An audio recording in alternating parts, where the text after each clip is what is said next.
Welcome to a Merciless Gaming Media Dungeons & Dragons podcast. Today, we are starting our first episode of After the Tomb of Annihilation. Playing the role of a Zentalar assassin, Thrander Valquindus is Jerome. Geth Stronghold, the human barbarian, is played by Hegan. Strokehog Brewbane, the dwarven cleric and druid, is played by Nick.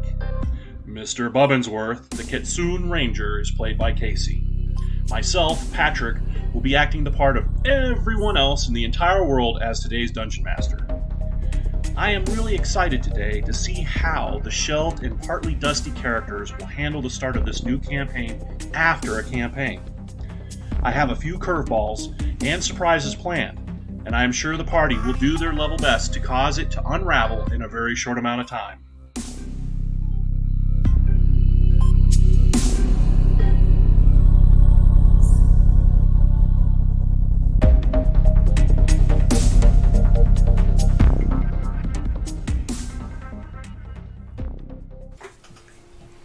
After leaving Cholt and arriving in the city of Waterdeep, the City of Splendors, the party has ascertained that 26 items that they have plundered from the Tomb of Annihilation are phylacteries of 26 liches.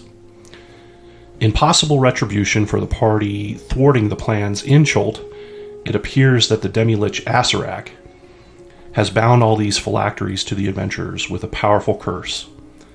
And the only way to be free of his bond, and the only way to be free of this hex is to either destroy the phylacteries or they themselves, the party, be destroyed. Unfortunately for this party, the original owners of the phylacteries are 26 liches who, even now, may be making their way towards the party to reclaim the stolen vessels of unlife. And if 26 powerful liches from across the multiverse, all bent towards the adventurer's destruction, hasn't been bad enough, the party has learned that destroying the phylacteries is not going to be an easy task. Each phylactery must be destroyed in some unknown, specific yet different manner. The information that the party has, that information they were not able to gather themselves, came from the unexpected ally of Baron Vajern Blacktower and his associate, Mr. Bubbinsworth. Both followers of Velsharoon, the god of the undead. It appears that Acerak's attempt to create a god of undeath, which the party stopped while in Cholt, has upset the god Velsharoon, so much that his followers have decided to help the party in undermining all of Acerak's future plans. With this newfound alliance, the party allowed the Baron to peruse the cursed 26 phylacteries, and he has determined, based on the characteristics of the creatures that recently attacked the party, that they are harbingers, more than likely from the last known owner of the phylactery, known as the Crown of Horns. The Baron informed the party that the Crown of Horns is a powerful artifact and was known to be in the possession of a UNT pureblood by the name of Nyrus de Hothtek, who was last seen in Skullport. The party must find a way to destroy each of the phylacteries, stop a number of liches and their possible legion of horrors from hunting the party down, and or track Acererak down to his hidden demiplane and possibly find a way to break the curse. Side note, the party has also asked Deville Starsong, leader of the Waterdeep Zentarum faction, to investigate any information on how to destroy phylacteries and keep an eye out on any additional liches that may have entered the City of Splendors. And that is where we leave the party, or where we find the party, is in the warehouse in the Bay of Waterdeep.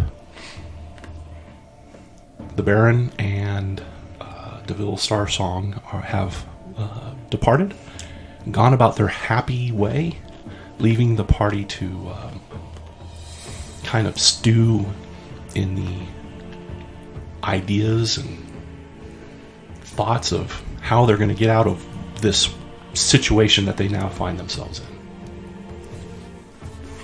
What would you guys like to do? How would you like to proceed?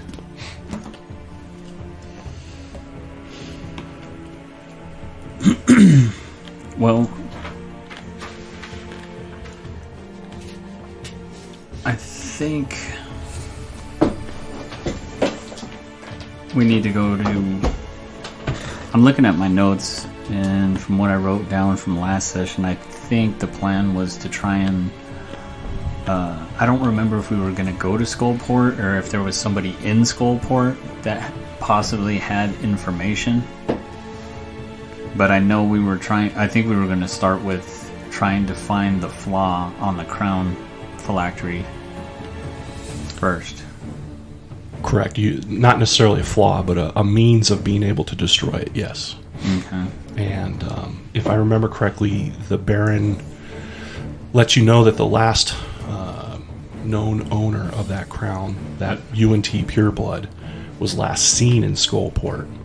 So there is there are a variety of options here, but one possibility is to begin an investigation in Skullport and see if anybody knows anything, if they know where this UNT Pureblood Lich is located. He, out of all the other Liches, is probably the closest to you, considering that his harbingers of doom and death were the first to reach you. So it says that on my notes, it says that Nyrus had the crown. He was in possession of it, but he is not the actual owner. He's not the Lich that the crown belongs to, correct? It's not his phylactery, basically. As far as the UNT Pureblood is concerned, the crown is his phylactery. So if we find him, he's not going to want us to destroy his crown. He's going to want it back. And the only way he can really keep it is to destroy you, which he's already made an attempt to do. So basically, if we find his base of operations or where he's operating out of, we might be able to find information on how to destroy the crown. Because from what I understand about liches, I could be wrong, and since this is kind of sort of an out of a game chat, sure. To actually destroy a lich, you have to destroy the phylactery first and then kill the lich. From my understanding, destroying the phylactery itself doesn't actually destroy the lich. You still have to do physical damage or destroy the body before it's dead. So you're mostly right. The order it kind of is important, but not so much. So if you kill a lich, they're not permanently dead, because after a certain amount of time, it doesn't happen instantaneously, they are kind of, for a lack of a better term, rebirthed. The phylactery is what kind of contains a fragment of their soul, and they can use that to somehow reform their body. There's a variety of different ways of doing that. Your character doesn't know what that amount of time is, right? So you could technically kill the lich first. As long as you destroy the phylactery within that given amount of time, then the lich is permanently dead. Now, if you destroy the phylactery first, then when you do kill the lich, obviously there's no chance of them coming back. So you're kind of right, but the order is not as important. Not as important. There is a level of importance there, though. It's not like fighting a troll where you have to have fire going. Correct. Gotcha. And your character doesn't know if that's 10 seconds, 10 minutes, a week, a month, 10 years. Who knows as far as your characters. Now, if that's something that your characters want to know, then by all means, there's nothing preventing your characters from investigating that. Well, in-game, I will say, I think it is within our best interest to possibly research the ecology, if you will, of the Lich. What better way to defeat our enemy than to have more knowledge of how he survives, how he is reformed, and what possible capabilities he has during this time to stop us from doing so. Every advantage that we get, we're going to... Not every advantage, sorry. Every advantage we can come up with is going to help us in these endeavors. 26 phylacteries is a lot of liches. Now I know the plan is to destroy a certain amount of them to be able to break this curse, so hopefully we don't have to go through all 26. But I still think it would be wise for us to research our enemy. I know for a fact, being an assassin, I do not go into an assassination attempt unknowledgeable of defenses, countermeasures, or the types of habits that my prey does on a daily basis. I would think 100% of mission success comes from doing this type of research, so I don't see how it would be any different doing this for a Lich. Luckily, the organization that we belong to has a far reach and many resources. So with any luck, if we put the right information in the right people's ears, we might be able to come up with these resources to help us in this endeavor. I decided since I was an elf, I didn't want to do the whole gruff. Yeah, no, it's fine. I don't blame you. It's hard on the throat. That wasn't it. It's just I started thinking about it and I was like, I'm going to do a different voice, I think. Especially since the first recording didn't go anyways. Right. So, Mr. Bubbinsworth. Yes. Considering your character's background and specialties, it may be possible that your character knows the ecology of a lich. So it's not necessarily investigation or history, but it's kind of in that category of intelligence. Okay. So if you would like to give us a intelligence check, we're going to make the DC. The difficulty is going to be...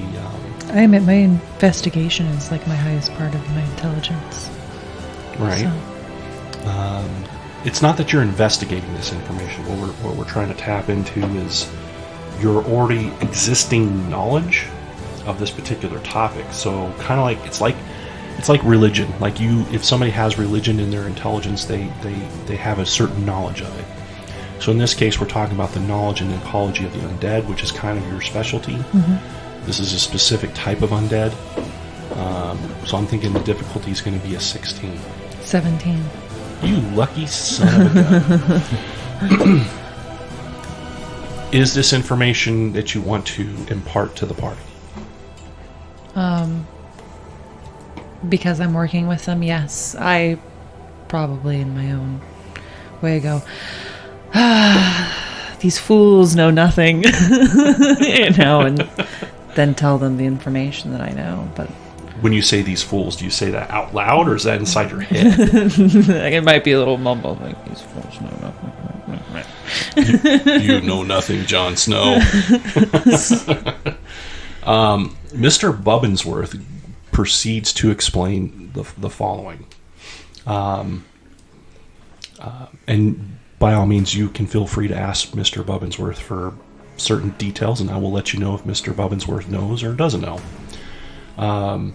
Standard, and keep in mind this is a generalization, after a lich dies, they can reform their body, given a certain parameters are met, within 10 days. That's a generalization. Not all things are equal.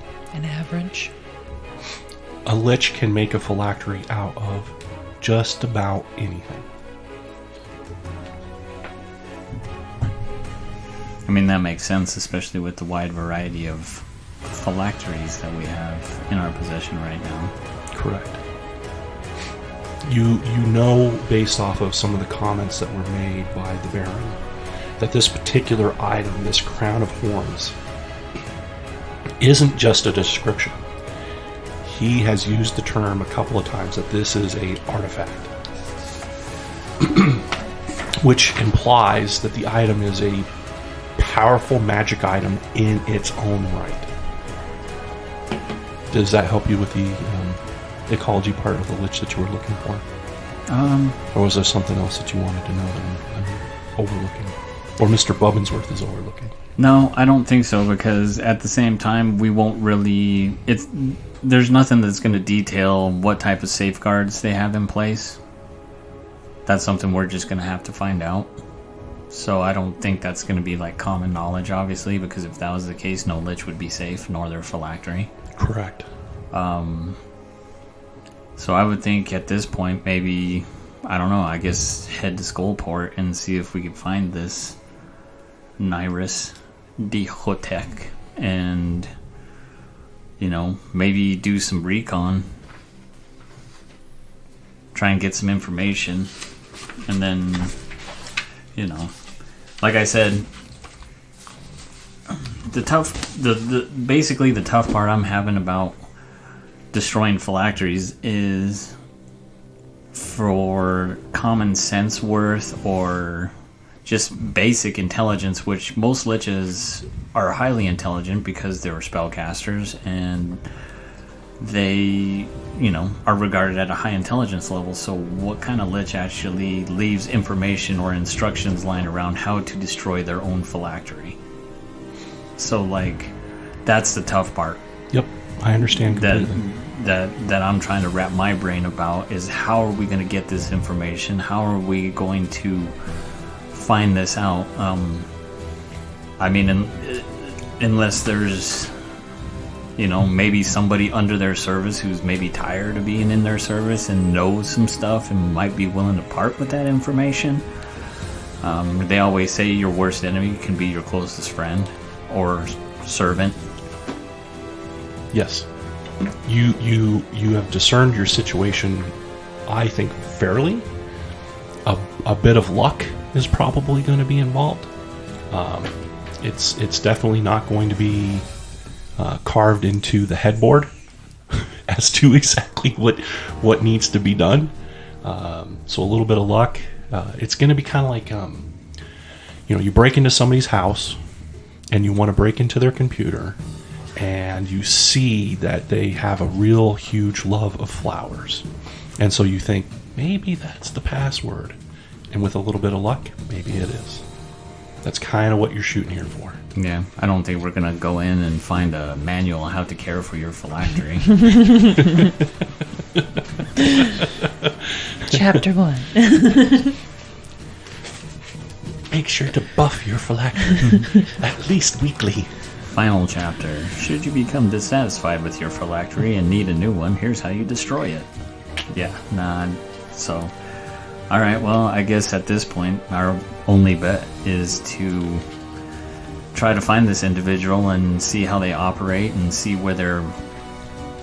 basically where they lay their head at night, or I don't think liches really need to lay their head at night since they're undead, but... Yes, so that actually is a little bit of extra information that Mr. Bubbinsworth would be able to impart, which is liches do not need rest. They don't sleep. They don't need to eat, as we understand it. What they do need is souls. So, and need is a strong word. Over time, a lich's body will deteriorate.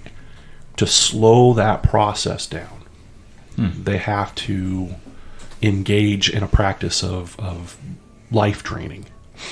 The more that they do that, the longer longevity of their body is. They can make a choice to not do that. Let's say it's a good person who has somehow accidentally stumbled into lichdom, and they're like, I don't want to drain the life. I think it's an evil act to drain the life essence. They can do that, but their body will eventually deteriorate, and then they become. It's not that they die, because they are lich. They become something else. Something like a I don't know, like a demi-lich or something, like an arch-lich or a floating skull, so to speak. Gotcha. Okay. Hold on. Okay. So, how do you want to proceed? Do we know who's actually in charge of Skullport at this point, or is it still kind of like that whole? It's like a pirate place, kind of outlaws, cutthroats, all that type of stuff. I'm not really sure how much your characters know. If anybody in the party might have some knowledge, it might be Mr. Bubbinsworth, but I don't know how much time Mr. Bubbinsworth has spent in Waterdeep. You'll have to tell me if your characters have ever been here and had any dealings prior. I would say no, but the good news is we're part of a large organization who has roots in this place, so Yes, correct. I can talk to my good old buddy Deval, the half-elf. You can, if you'd like to wait until he gets back. Well, we got that requisition that I put in for him too, for the slippers and the... Oh yeah. You're right. I totally forgot about that. He had run off with your requisition to come back and bring those items to you. That is correct. Totally slipped my mind. Thank you for pointing that out. As a matter of fact, it's only a couple hours. If I remember correctly, when he stopped by the last time, he did drop off like food and wine and other, almost like a picnic basket to kind of tide you off, like enough food in that basket to tide you off for a day. And it's filled with breads and cheeses and fruit and what have you. But yeah, so later in the day he will, and you hear him coming down the dock, whistling a happy little ditty, something that might be played normally on a flute by a bard in some upbeat, almost suburban tavern. As the door to the warehouse slides open, he steps in along with his, it's almost like, he's not really a bodyguard. That's not his normal purpose, but he is the kind of enforcer of this group, and that would be Zeraj. A very large orc who works for your Zentarum organization. Good day. Oh, well, he's already said hello to you once. So as he comes in again, he's like, all right. I'm back. Hopefully you didn't have to wait too long. I was able to requisition some of the stuff that you acquired and asked me of. And he kind of like drops, it's almost like somewhere between like a burlap bag and a duffel bag. As he drops it on like some of the boxes that are laying around in the warehouse. Just an unceremonious plopping it down. You should be able to find everything that you required in there. Excellent. How are you all holding up, considering the impending doom that's heading your way? Did I touch a soft spot? I'm sorry. I can't help myself sometimes. I wouldn't say it's impending doom. Well, the good news is I checked in with all of our within the network, and nobody has seen or heard of any other liches that have entered the town. I'm not saying that doesn't mean they didn't. I'm just saying that we're not aware of any. We'll keep looking, though. Well, we do have our first lead, and unfortunately it will take us to Skullport. Now, with you being familiar with the area, I was hoping you might be able to tell us how we would be able to reach this place. Well, as a matter of fact, I am aware of Skullport. We do have a couple of agents working within that particular area. There are a couple of different ways to get there. Some easier, more direct than others, though there really isn't any like surefire, easy way. There are a couple of paths that one can take through the sewers and ultimately through what's known as Undermountain. And as I understand it, Undermountain is a massive dungeon complex that resides underneath the city of Waterdeep. That would take some time, and I'm not sure if time is something you have. There is another way. If you are to sail or row, grab one of the rowboats below the dock and row your way outside of the bay and around to the side of where Mount Waterdeep meets the sea. You will be looking for a sea cave, and you will want to row your way into it for some amount of distance. You will come across a magical... oh, what's the word? It's not dock. Lock. Where for a fee, they will lower you from the sea cave down into the depths of Undermountain, at the bottom of which I believe is a direct route to Skullport. A lot of the trading that goes on down there,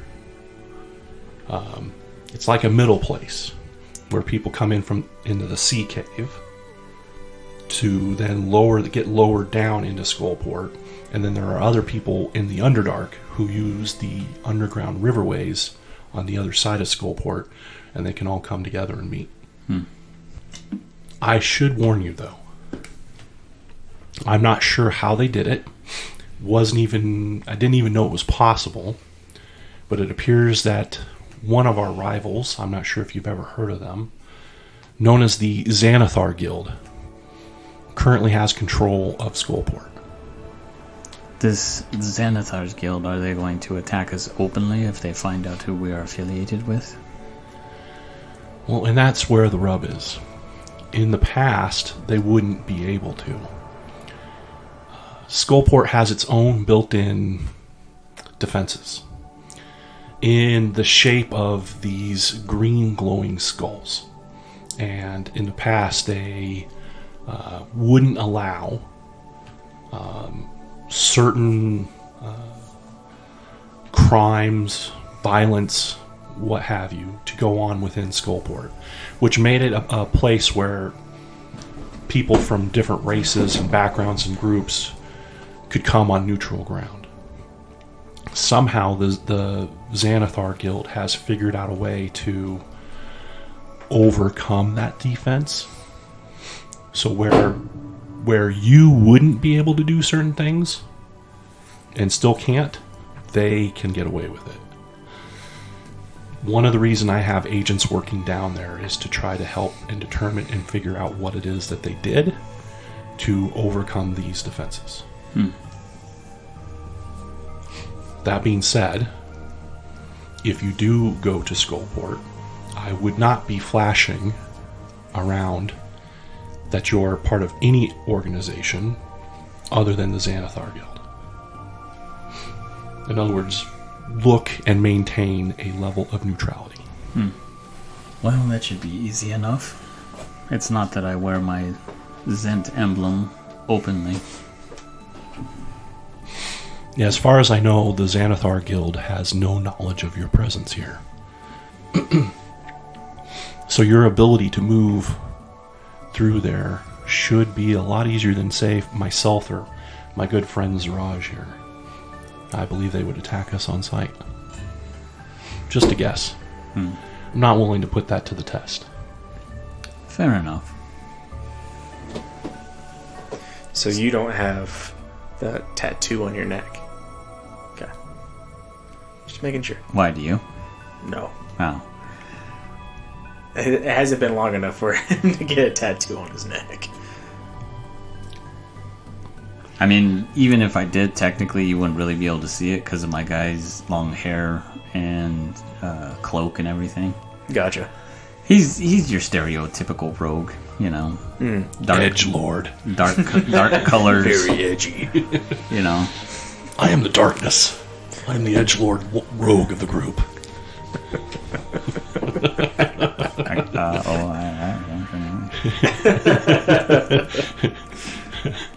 I mean, you know, I don't know. I just haven't come across that point yet where I'm going to jump out of the stereotype with a rogue. I don't blame you. There's nothing wrong with that. Because it's definitely fun to be like that. I'm giving you a hard time about it, but there's nothing wrong with it. Are you having fun with your character? Oh, of course I am. Well, then that's all that dude's matters. Screw everybody else has a problem with that. Wow. Screw them. How much is this fee to get lowered into Skullport? That, my friend, is a good question. Because although we were able to loot all these phylacteries, our purses are still somewhat shy. Maybe. I should be able to take care of that. As long as it's, within reason. Oh, look, everybody, it's Mrs. Moneybags. If Mr. Bubbinsworth is a Mr. Moneybags. Has officially changed. You are now a dude. I really should have brought a mustache. A mustache. that would be straight up legit. Next time. All you gotta remember is just Mr. Mr. Bubbinsworth. I will note that down in big words. But the mustache would help. The mustache would help. Yes. What the? Every time Pat says Mr. Bubbinsworth, he always goes in a deep voice. He does. I like to say that name in the deep voice, Mr. Bubbinsworth. It's fun.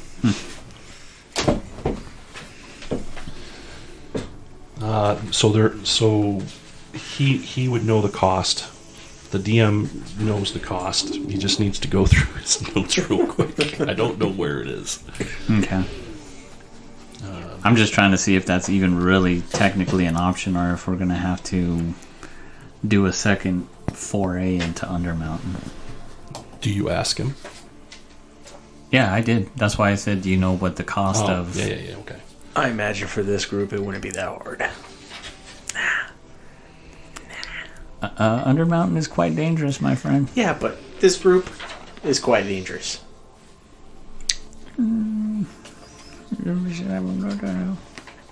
Loves playing his character. But fears getting in contact with them. No, it's not that. I already lost a character in this campaign. Well, previous campaign to this one. No. This dude's an upgraded version, although I would have been happier with the first one because he was actually a ranger rogue.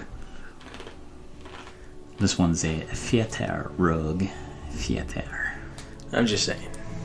No, I'm not With afraid this of the group- combat part. I'm just... No, with this group I think we can get pretty darn far. Well- A lot farther than with our previous. Well, yeah. I mean, that other group was lacking certain elements, I think. Yeah. Especially the certain someone. He who shall not be named. What I didn't name him. I understand. So his answer, and I can't find it in my notes, so I'm just going to pull this out of my yoo-hoo. Gross. It's going to be, if I remember correctly, the fee.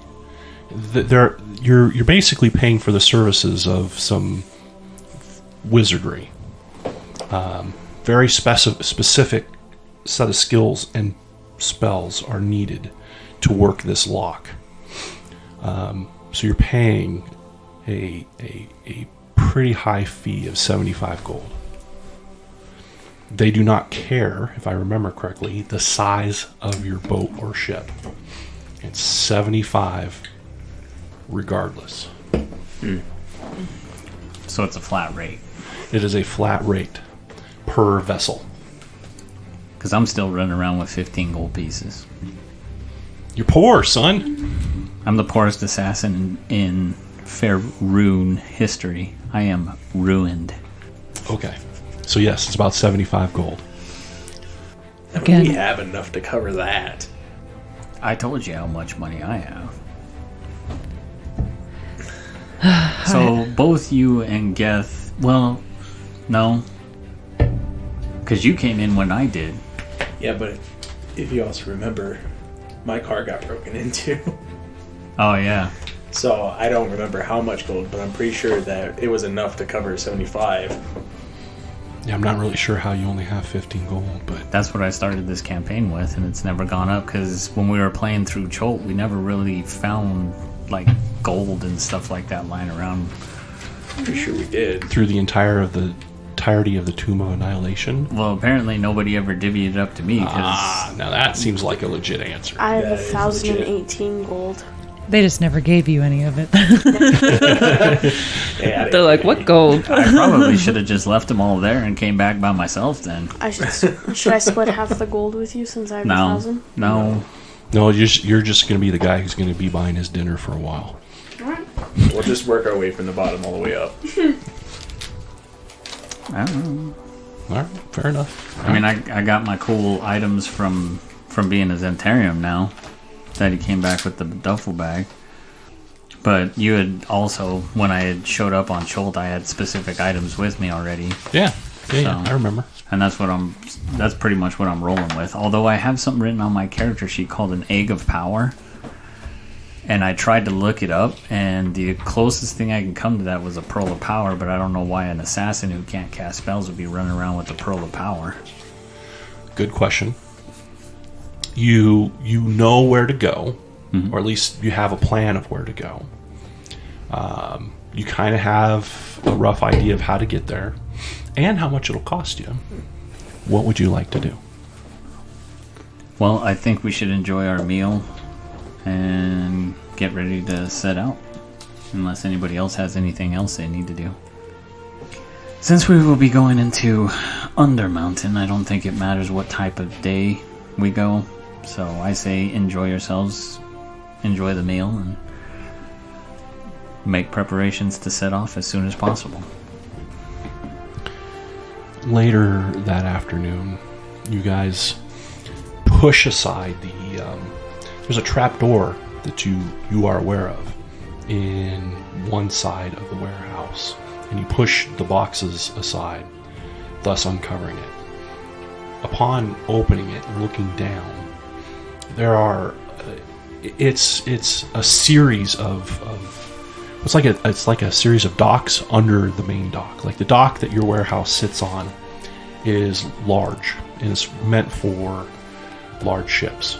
But there's almost like a shanty town under the docks where these normal pylons and legs get sunk down into the harbor of Waterdeep. Other people have then come in behind that and added more wood flooring, walls, doors, and it's usually from some kind of scrap wood or driftwood or whatever they can get their hands on. The dock ward of Waterdeep is, as far as medium wealth, probably one of the lowest of all of Waterdeep. But it's almost like this even yet more poorer version of Waterdeep exists under the docks. That being said, under the docks there's also places where rowboats and other small boats are tied up, and the ladder leads you down to one of these rowboats. Allows you all to get into it. It's large enough for all four of you. You untie and you begin rowing out into the harbor. At this point in the day, the gates that protect the harbor are open, and boats, whether it's for trading or fishing, are able to come and go with some relative ease in and out of the harbor. And as you leave, you work your way out of the harbor towards the north, following up the coast, just, not even a click. It's just literally pulling out of the harbor, turning a right, and then you can see the cliffside of Mount Waterdeep just outside of the harbor. The ocean, or the sea, very slowly rocking your rowboat back and forth as you work your way along the cliffside. There are several places where the water breaches into this cliff, but there's one, if you're looking for it, where you can see it's a massive crack within a fold on the side of the cliff, large enough for a large sailing vessel to actually slip into. Chances there's little bits of graffiti around this entrance, almost making it a little too obvious that this might be the direction to go. Well, we'll head in that direction. You row your boat in, and it's wide enough, tall enough for a sailing vessel to slip in. So for having a 4-person rowboat, there's more than enough room to maneuver in there for you. The place is wet, it's damp, it's dark. The water and the waves outside still affect up into and continue into this cavern. It's narrow. It's not like all of a sudden this wide, huge cavern opened up. It's just a narrow cavern that allows for these ships to continue to slip through, until eventually, as you round one of the corners, you can see that you're met with kind of like a partial wall where the water stops. You can see past this wall, and there are stalactites and stalagmites around the cavern and where this wall is. It's not dark at this point. There are several torches lit along it, and you can see figures in the darkness moving along the nooks and crannies of the cavern walls, and along this back wall, this like half wall. It's like almost like a retaining wall, right? And as you approach it, you can see in the darkness these large, lurking, hulking figures. From their physical appearance and smell, they appear to be ogres. 2 of them are wearing these like skull caps, and from the skull caps, they're almost childish in their make and how they were made, but they're made out of cloth and almost the kind of like stuffed with like a cotton to give it some kind of rigidity. But there's multiple stalks coming out of cloth stalks coming out of the skull cap, and at the end there's this poorly painted, multi-different colored eyes on each of the stalks. Also, these ogres are wearing a leather, almost like a jerkin, and painted on that is an eyeball. In between the 2 ogres that are on either side, there's a hunched over, aged, white-haired, shabbily dressed human man. He is wearing long, tattered robes. He has this kind of like one eye wider than the other, kind of like one eye is kind of like half closed and the other one's like wider than it should be. Snaggletooth. A couple of them are missing, but if he had a full set of teeth, they'd be all over the place.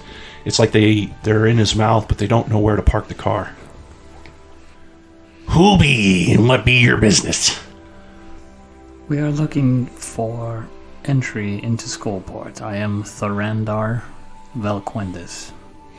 Yeah, don't know who that is. Doesn't mean anything. Then why bother asking who we be? Good question. I have another question for you.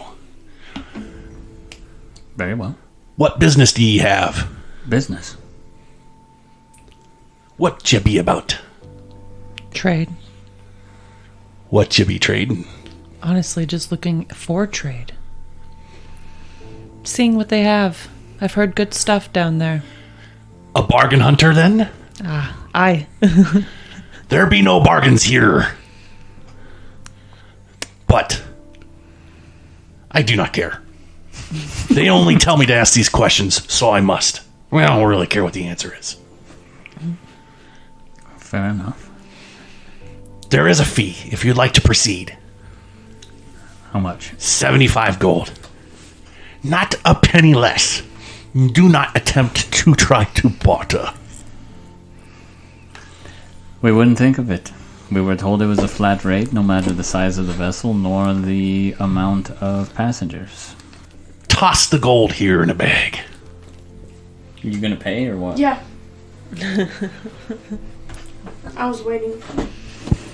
I'm sorry, what? I said I'm gonna pay, yeah. Okay. I was waiting. I didn't know if we were gonna talk more or not. Okay, Geth. What do you do?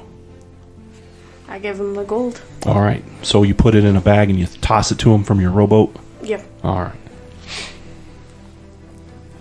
One of the ogres catches it. It'd be just a minute. I need to get to my stuff.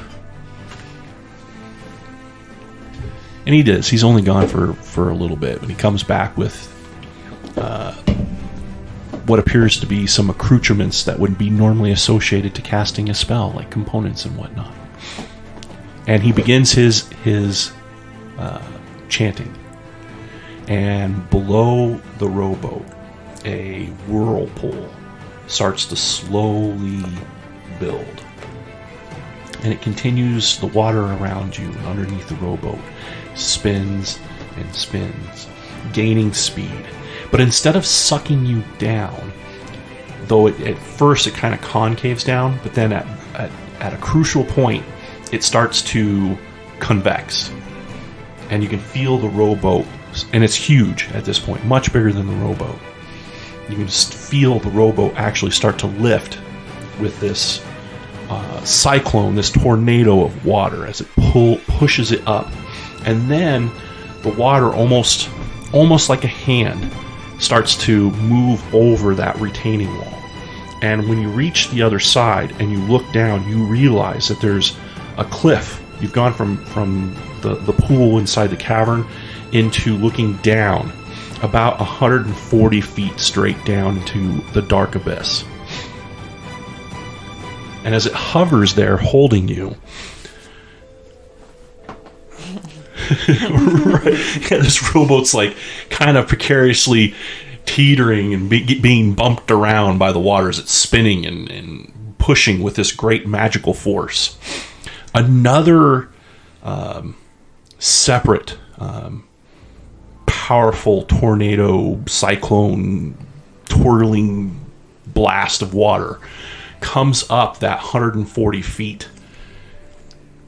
And there's almost like this magical switch as they first join, and then the first one kind of leaves and then descends back into that first cavern where you were from. And then your entire rowboat is slowly lowered that 140 feet down into the darkness, until eventually it breaches what is like a hole in the ceiling of another massive cavern. And you can see down below you what must and can only be described as Skullport. Now, Skullport is kind of, from your viewpoint, broken into two pieces. Your rowboat, is going to be lowered from the sea cave to an area just next to an island. But to the north of that island, kind of like on a, and it's, keeping in mind this is a massive sized cavern, but to the north there's like this ledge. This ledge is the ledge next to the river that flows around the island, and it looks like a city has been. City might be a strong word. A town has been built there in the crevice or the shelf of that cavern. And you can tell from this height as you're being lowered and looking down, it's not very well lit, though there are some lighting that's going on there.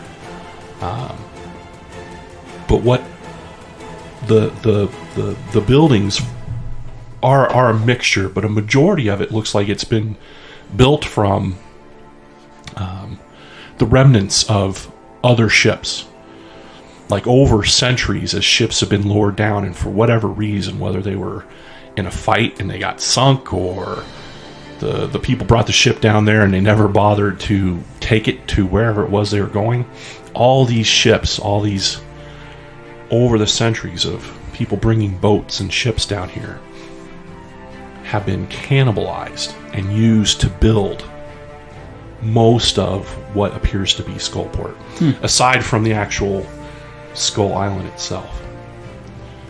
What little bit of light that you can see, for the most part, is a dim, magical light. There is a bit of torchlight around the island, and maybe in parts of the city itself. Like, you can see a little bit of glowing in between buildings where you're pretty sure Brewbang, like some kind of, it's got that glow that one would normally associate to like a forge, a fire forge. Floating around the city, and you kind of really get a grasp of this, you can see, I don't know, maybe like 13, just picking a number out of thin air, green glowing globes. From this standpoint, they're just little pricks of light, right? Little pinpoints. But you know that they're, once you get closer, it's all about perspective. They probably take up a little bit more. But they're almost like green glowing globes that float around the city. The city, or the town of Skullport, is also on levels. You're not just looking at a bunch of buildings that are sitting flat on the base. There are buildings stacked on top of buildings, and there's bridges. Some of them are rope bridges, or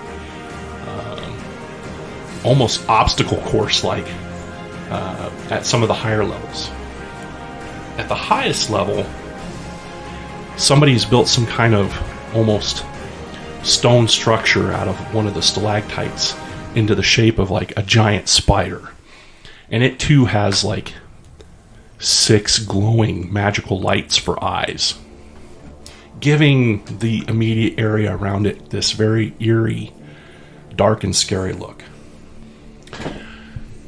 Eventually, you guys, the water lowers you all the way to the river below, the river that flows around the peninsula, the island. If you take that map I gave you and turn it the other way around, you can actually see, I think, did I give you a copy of that? Or not? It's double-sided. Yeah, but that only has the 3 levels. There's a 4th map, and that's the actual island. The island is surrounded by a river, and it's actually a fortress. As a matter of fact, when you get lowered, you are kind of near, and you can't help to be because the river goes around the island, near where that fortress is. And you can see along its walls, it's one of the places where there's torchlight in certain intervals along its walls, and you're able to see dark figures that move around methodically around the walls of this fortress. You catch the hints of, from these dark visages, orcs, bugbears, humans, and other humanoids. There is a flag that actually flies above this fortress, and that flag falls into a repeating theme that you've seen since before you were ever lowered down to this level, and that is of an eyeball with several other eyeballs around it. As you row your way around, and it's not the whole way, it's really just kind of like a quarter of a way around the island, you can see where the docks, and you knew where it was, you knew exactly where it was when you were lowered, you knew where you could see it. You row your way around the island a quarter of the way, and you can see the docks for Skullport. Along the docks, there are a couple of, I don't know what you would call it, but kind of like where they've got tall, very thick wood with a beam across between the two of them, between two beams. And this beam, or these pillars, are part of the docks themselves. And this beam goes in between one series of dock or the other. And normally these beams would be used for putting like a pulley on it and then pulling cargo up out of a ship. But currently hanging from those beams are 3 dead bodies, suspended by nooses. You row your way up to the dock, and you're immediately greeted by the ambiance of the place, which is dark, not very inviting. There isn't like anybody on the dock going, "Hey, how's it going? Glad you're here. Let me give you a hand and tie that boat off for you." You don't get any of that. But what you do see a short distance from you, the area just where dock meets land, you can see that there is a small slave market going on. It appears that there is a duergar standing up on a pile of boxes. There are a handful of very thuggish looking duergar around the area, and between him and these brutes, these bald pated gray skin, slightly armored, more towards the side of like leather or maybe little bits of scale. They don't really seem to have like a uniform or any one coherent piece of armor that's coherent with the rest of. There's not an ensemble here. It's like piecemeal. Between them, they have in chains a goblin, a halfling, 2 humans, and a dwarf, all in chains. The duergar on the box, as he sees you now approaching from the dock side, "Hey, how would you like to buy a trap detector?" And one of the duergar shoves the goblin ahead. "He can be yours for a small fee." Before we get too far into that, I wanted to investigate the bodies that are hanging. Yes. Because I'm assuming that's a hanging warning to those entering Skullport. So I would like to see if they could be possibly anybody that I might recognize or be with a certain group that I might recognize. I understand completely. Can you roll me a investigation? I sure can. Where's that cheater dice?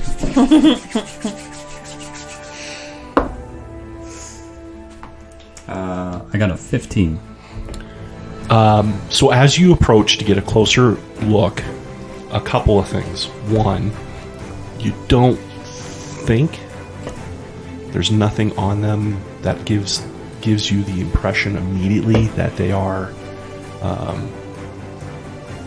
part of your organization or an organization that you're even aware of.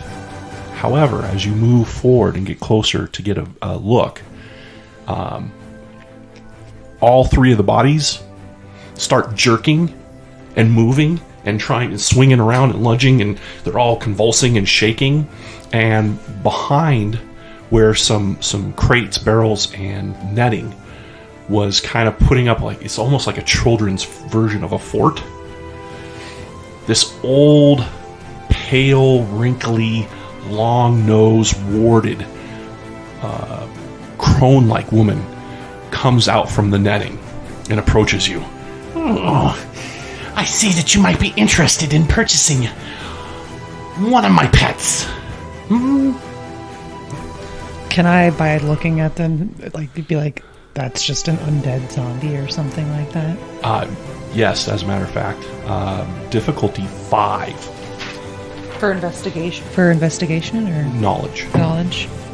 I rolled an 8, so. Yeah, these are definitely zombies. So they sell them now. Well, you get the impression that they probably did commit some kind of crime, and that they were hung there because of some kind of crime, and then this individual, for reasons unspecified, is taking advantage of the situation and has cast some kind of spell on them to bring them to a form of unlife, and is now trying to sell that.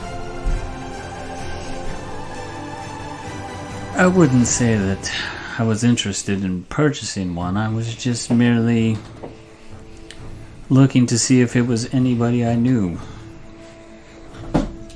This is our first time here in Skullport, and I wanted to make sure that this wasn't some type of a warning for those who would, I don't know, misbehave while down here. For just 35 gold pieces, this is somebody that you can get to know. Don't look at it as somebody that you don't. Look at it as an opportunity for you to make a new friend. I have enough friends, thank you. One can never have enough friends. Too many friends could be a liability. Just thinking about it. 35 gold pieces.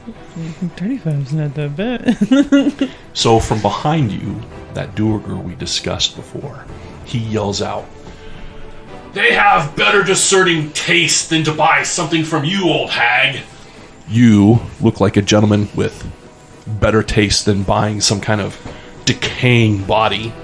How about purchasing one of our, and again, with emphasis, shoving now the halfling out in front, a trap detector. Now, mind you, it will be a little more expensive, but in the long run, they won't smell as bad. I think at this time, I'm gonna have to pass. It's something I might have to think about. I want to see what else is available here.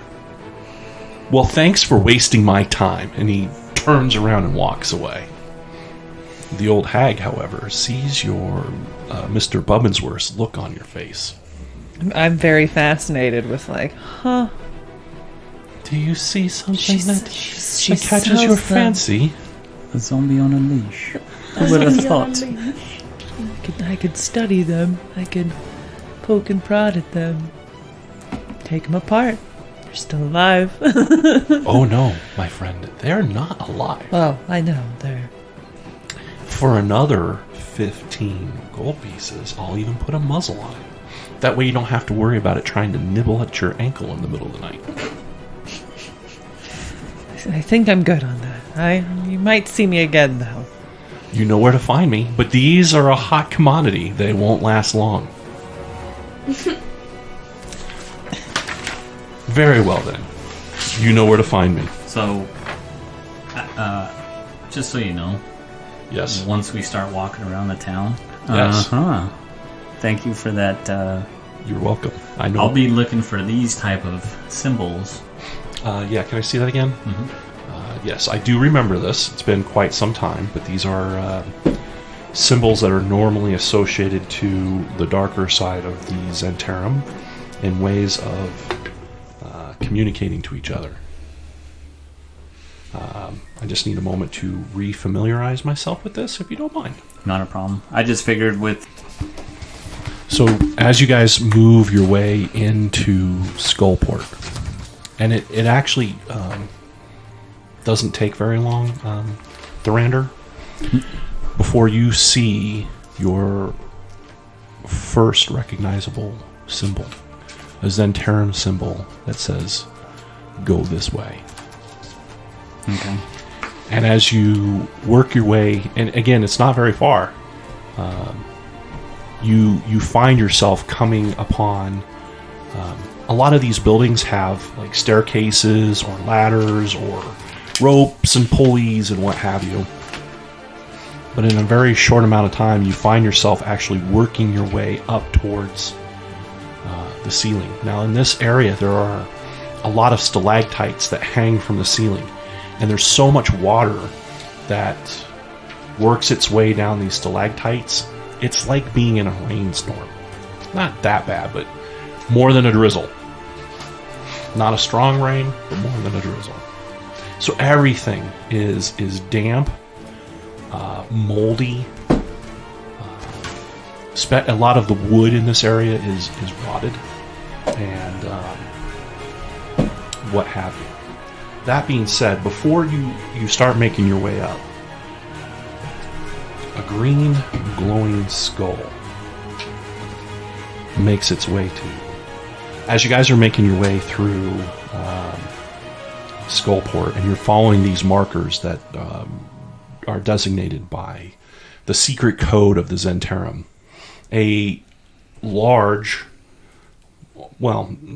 human size green glowing skull kind of floats its way in your direct path, and its bony jaw starts working, and you can hear in this otherworldly voice, "This be safe haven to all traders and customers.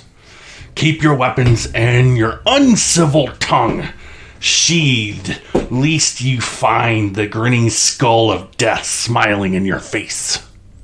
And with that, as if that's all its intention is in the world, as if that was it and nothing more, without so much as a toodaloo, it then starts flying through your group, almost as if you don't exist, moving on and doing about its whatever business that it does. You work your way through Skullport following these signs, and eventually you come, as you work your way up closer to the ceiling, you see there's a sign. It's written in common, hanging over the door of what looks to be like the front of a ship, hanging and suspended by planks, ropes, and precariously hanging there. And the sign says, "The Keel Hall." And next to the door is, in charcoal, another symbol for which you are familiar with, a Zentarum symbol. It gives you the impression that this is safe haven. We'll go up to the door and see if it's open. It is not. And there are no windows. You can see through the slats, the cracks that make up this ship. Now, normally, like a ship would be, the cracks and stuff would be sealed up to make it watertight. But over time, a lot of that stuffing, that whatever they would use to make a watertight ship has kind of aged out. You can see through those cracks and there's some kind of light coming from within.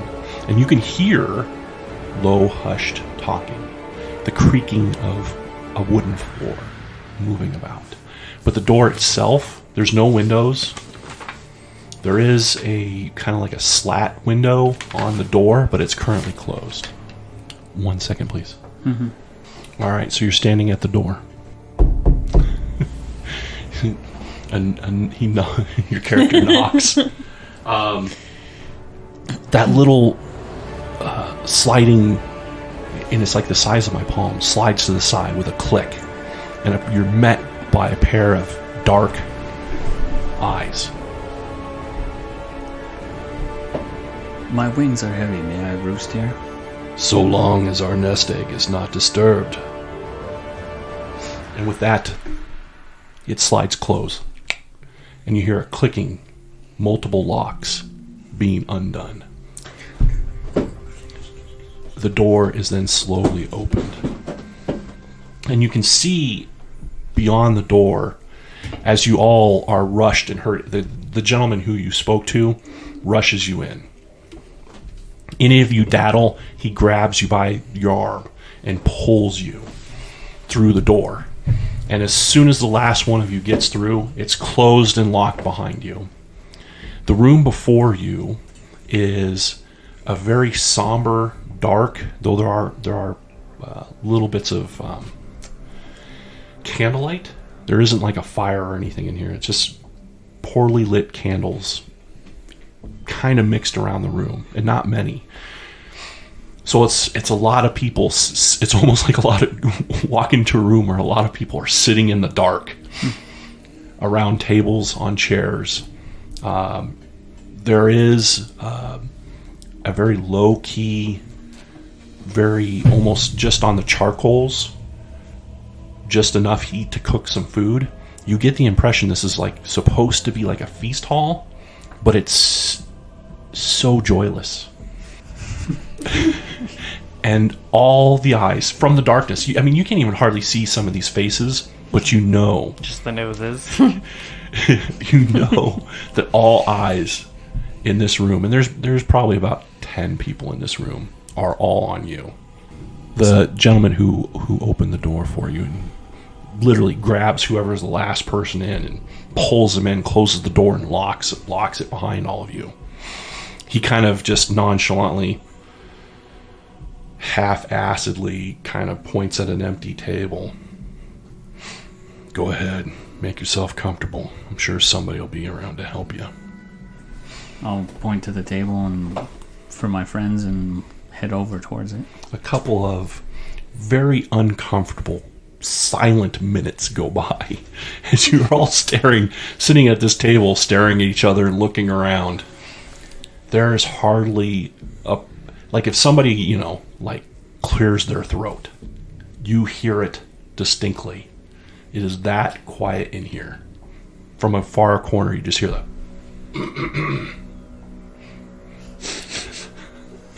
Which doesn't help with the ambiance in any way, shape, or form.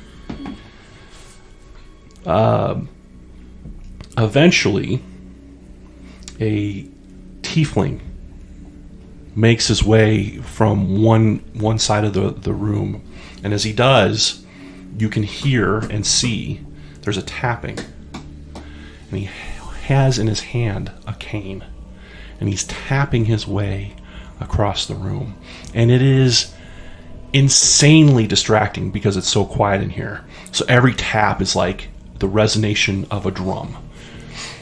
Normally it would just be like a tapping of somebody walking down the street, but in here, in comparison to the silence, it's just like boom, boom, boom, boom. You notice that when he arrives, he's got this like very light blue skin. He's got these massive horns, which gives him that distinction, and you know that he's a tiefling. That and the pale blue tail, forked at the end, comes and approaches, but his eyes milk white. Well, who do we have here? Visitors from afar? What business has brought you here? Are ye all brothers? 3 of us are. Which one of you isn't? Is there anything we need to take care of with this one? No. They are working with us in tandem to the mission we have been sent on. Is it you? You not a brother? No, I am. The dwarf and the barbarian are brothers. So this one. Yes.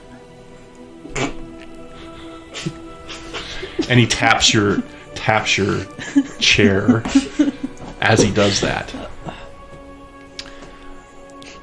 Well, you are all friends here. Sort of. What brings you here? Or is it, wink, wink, nod, nod, not supposed to tell? It is not that. We came here seeking information. Ah. Our goal here is not to put the rest of the Brotherhood in danger. This will probably be the only time you see us. We will not come back here again because we do not want to draw any unwanted attention to what you will. We do not want to distract to what your mission is. A dangerous mission it is, then. It is potentially dangerous, yes. Well, if you don't want to talk about it, that's fine. But if you're looking for information, you might as well spill the beans and let me know what it is you're looking for. We are looking for an individual that is known by the name of Nyrus D. Hotep. Okay, I'm starting to understand your mission a little bit. I'm aware of this individual. To make a long story short, we were on mission on the peninsula of Cholt. When we returned with certain items. One of these items happens to be the phylactery of this individual, and he is sending in agents to recover it. So we are trying to find out where he resides, so we may be able to come up with a way to destroy his phylactery, so to speak. We understand what the mission of the organization is down here, which is why we don't wish to stay long and jeopardize it. Well, I understand part of everything that you told me. The good news for you is I understand enough. And the rest be of your business and concern. What I can tell you, what I can help you with, though I do not know where this individual is, I believe I can give you information that would lead you to him. His presence here in Skullport goes back for quite some time. What he's best known for is the slave trade. In many cases, his brood, I don't know, there's probably a better term for them. When you see them, you will definitely know that they are part of his entourage, though he does not necessarily make his presence here specific. He has followers, and when you see them, you will know who they are. They stick out kind of like a sore thumb.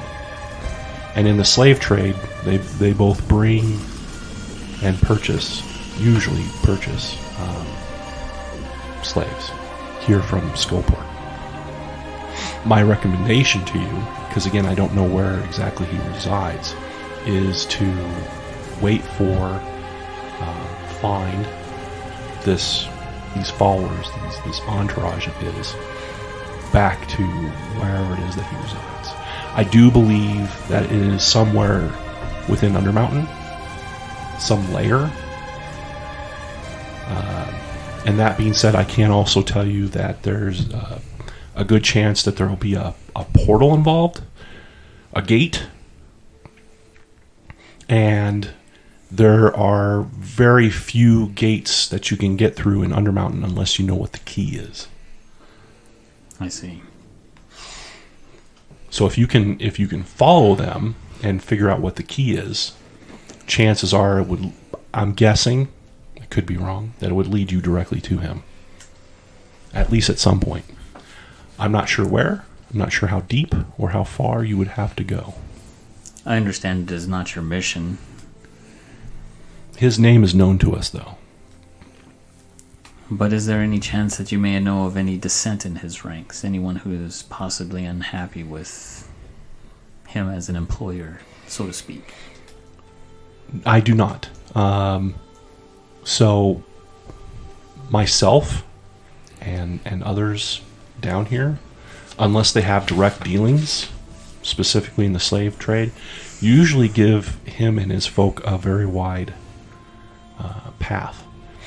They are, and I don't know if you are familiar with these types of creatures, UNT. They are like humanoid snake abominations. Yes, we dealt with their kind on Jolt. I doubt you've dealt with their kind like these. These are like UNT I've never seen before. They have this kind of almost fanatical look about them.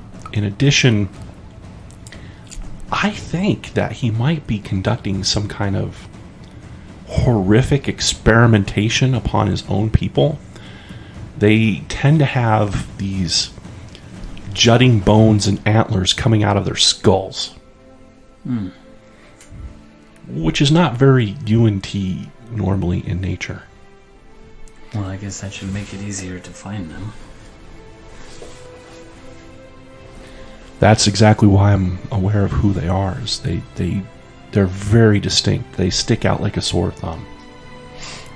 I understand that it is not so much that we have restricted movement here in Skullport, but what I do understand is that some of the actions will be restricted.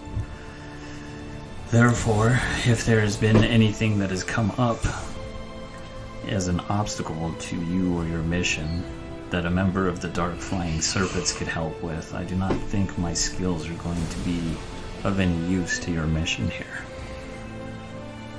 Basically, I'm telling him I'm one of the assassins. That's my specialty in the organization. Well, our mission here is a little less wet in orientation. Our mission here is to gather and find information and try to keep as low of a profile as possible. So, which is easy to do here, considering acts of violence and criminality is very hard to get away with based off of the fact that they got these floating skull enforcers all over the place.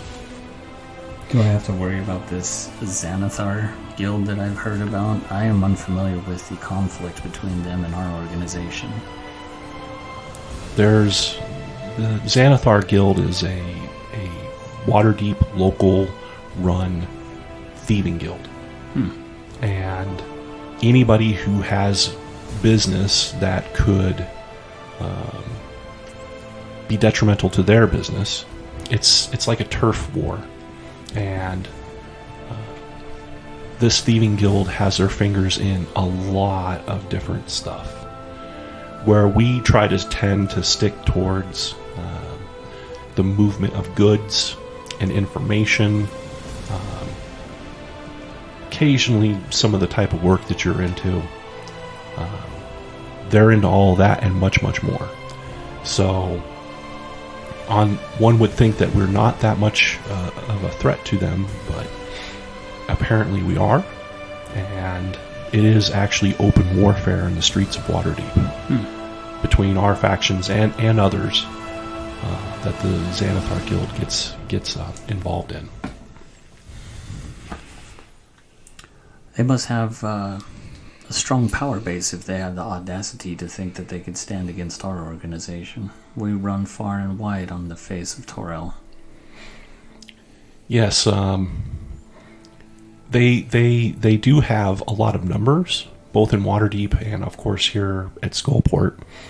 Every being that is on that island that you may or may not seen on your way in is a member. The whole entire fortress is run and controlled by the Xanathar Guild. There are certain humanoids involved with the Xanathar Guild that we normally don't associate with, such as illithids. I believe they have some kind of small force of shapeshifters that also work within. I think they're called like doppelgangers, which makes them extremely dangerous. There could be one here in the room with us right now, and we could be in danger at any moment. I see. Well, we will make sure to tread lightly while we are here. I would definitely keep your head on a swivel. Keep a low profile, stay out of trouble, find what it is that you're looking for, and you shouldn't have any issues. Very well. Thank you for your assistance. You're welcome, and if there's anything else that we can do to help each other, by all means let me know. And the same goes for you and the rest of the brothers and sisters that are down here. If you need mine or our assistance, then feel free to reach out. We're not afraid to get our hands dirty. We've been doing it for years now. Good to know. Occasionally, getting your hands dirty is necessary. Hopefully, if everything goes according to plan, we can accomplish our mission and get out of here squeaky clean. Well, I wish you luck. And same to you, my brother. Good luck. Is there anything anybody else would like to ask before we leave? No, nothing I don't. Very well, then we will take our leave. Is there a particular time that we should leave? Is this place being watched, do you know? As it stands right now, we do not believe that our presence, not that our physical presence is known or not known, but our intentions and who we are, we don't believe is known. I would not only keep a low profile and your head on a swivel, but keep an eye on your back as well. Make sure you're not being followed. Very well. I'm good at noticing such things. Thank you for the tips and the advice. Well, shall we, friends? You guys leave the safe house for the Zentarum back out into the... It's not even really the streets at this level. It's like the hanging pathways of Skullport, high up in the ceiling, working your way around the stalactites and what have you, getting rained on by the constant dripping water of the ceiling. Is there any place particular that you guys wanted to head to? What is your plan at this point? At this point, I think the goal is going to be, I mean, if there's a particular place like a slave trader's actual market, or like a marketplace, that you know exactly where it is. You've been there. Okay. It's literally right off the docks. If there's a strong business here in Skullport, it is the first thing you run into when you get off the dock. Gotcha. Is the slave market. Well, at that point, then I suggest we head back to the dock and kind of wander around and see if we could pick up on any of Nyrus's associates. I don't know how everybody else is, but as far as when they go to leave, I know I should be more than capable of tailing them without being seen. So if I have to do that by myself and then come back and get the rest of the group once I've figured out what needs to be done to follow them to whatever their location is, I'll do that. But for right now, we'll just focus on trying to pick up a trail. So we'll head back to the slave market and see if any of Nihilus's associates are there. Gotcha. You make your way back to the slave market, and at this point in time, you do not see any antlered, boneheaded UNT hanging around the slave market. There are a couple of businesses in the immediate area. I don't know how helpful they are to you, but for example, there's one business where the front door kind of even overlooks towards the slave market, and there's a sign over the door where you can see this pointed ear, right? And it's got this glass. It's not even real. It's like a cut glass gem into the bottom lobe of the ear. And then behind the ear, in this hastily put together sign, is a crossbone kind of symbol, normally associated with pirates. And underneath of it, you read the words, "The Pierced Ear." Based off of some of the pictures that are hanging on the wall outside of it, it gives you the impression that this place is a place where one could get body parts pierced or tattooed. Next door to that, there's a common symbol normally associated to pawn shops, and you see that. I don't remember what it is off the top of my head, but you read the words Thimblewine's Pawn Shop. Now, if you go back a street or two, you can actually find a place where, if you want to sit down and have a drink, there's a place called the Black Tankard. But doesn't really give you a good view of the market. But it does give you a view of the street leading to it. Do they have any outside tables, or is it all inside seating only? It's all inside seating. Maybe kind of scope it out through the window, see if there's any seats next to the window that we can snag a table. Because if we go in there, it'd be a lot easier if we were able to look out a window and watch the road versus... The sign is this exaggerated, where somebody has made almost like a cartoonish tankard, probably out of like a barrel or something, and it's overflowing. You can see, even though it's hanging up above the door, bones almost kind of overflowing from this cartoonish tankard, and the words "Black Tankard" are painted and scrawled on it. Inside, when you kind of peek in, it is, imagine, if you will, a tavern or an inn in a dark, shady dock, where the type of piratey, thuggish, almost cartoonish villains would hang out. Now, add the element of the Underdark to that, and you've got Duergar. There are the bouncers appear to be 2 minotaurs. There's like a male drow sitting alone at one of the tables. In another corner, there's a mind flayer digging into an exposed skull with a chilled brain sticking out of it, and he's eating it with a fork. And he's taking that fork, and as he gets close to his mouth, the tentacles reach out and wrap around the little bit of brain, and you can see it like get sucked in. Friendly place. Weird. Is there a table by the window? Yeah, sure. Of course. There you can find a table that's by the window. And with a little bit of effort on your part, and I mean like a little bit of elbow grease and maybe a clean rag, you might actually be able to see out of it. I'll do that. Shall we grab a table then, my friends? Sure. I don't see why not. As you guys sit down, a Duergar, a very sour-looking, bald-pated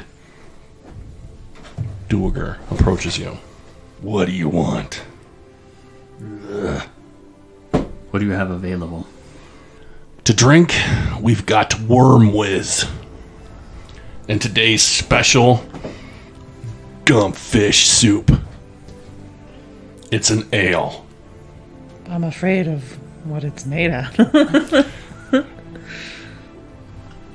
His face is all- I feel like I'm gonna be poisoned. Hasn't killed anybody yet. But we could get lucky. Oh, the hell with it. I'll take one. There we go. Yes, I'll try one as well, I suppose. Yes, I'll take one as well, my friend. 4 Wormwizes. You want some of that Gumpfish soup? I'll pass on the soup for now. I'm not hungry. No, thank you. Alright. Be right back. Oh, and have the money waiting for me. It's 2 silver per mug. Did you just go cha-ching? Yeah, he doesn't take very long. He pours 4 mugs of some kind of ale out of a barrel behind the bar, and sets them down on the table. Enjoy. And then he walks away.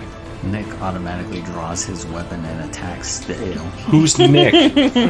That's why I'm saying it, because it's out of game. Well, You know why? his name is Brewbane. Exactly, which is the reason he had to attack the ale. He's the bane of brews. Think, this analogy is not going to be any good for Hegan, and maybe not for you, Casey, either. Think Schlitz being of higher quality beer than this ale. It's Wow. It's not great. Is it palatable? Can you keep it down? Sure. There's only one way to find out. I won't gulp it down, but I'll sip on it. Just in case this is one of those, if you're not buying anything, you can't hang out type scenarios. There you go. There you go. I'll treat it like I did when me and you were in Vegas, sitting at the bar, playing poker, popping a quarter here and there just to get free drinks. We were there for hours. So many drinks.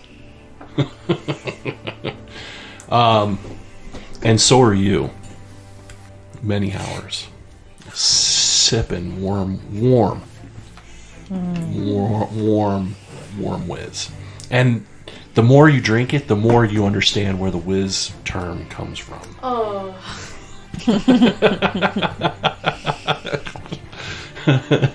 Because it's like drinking Pepe.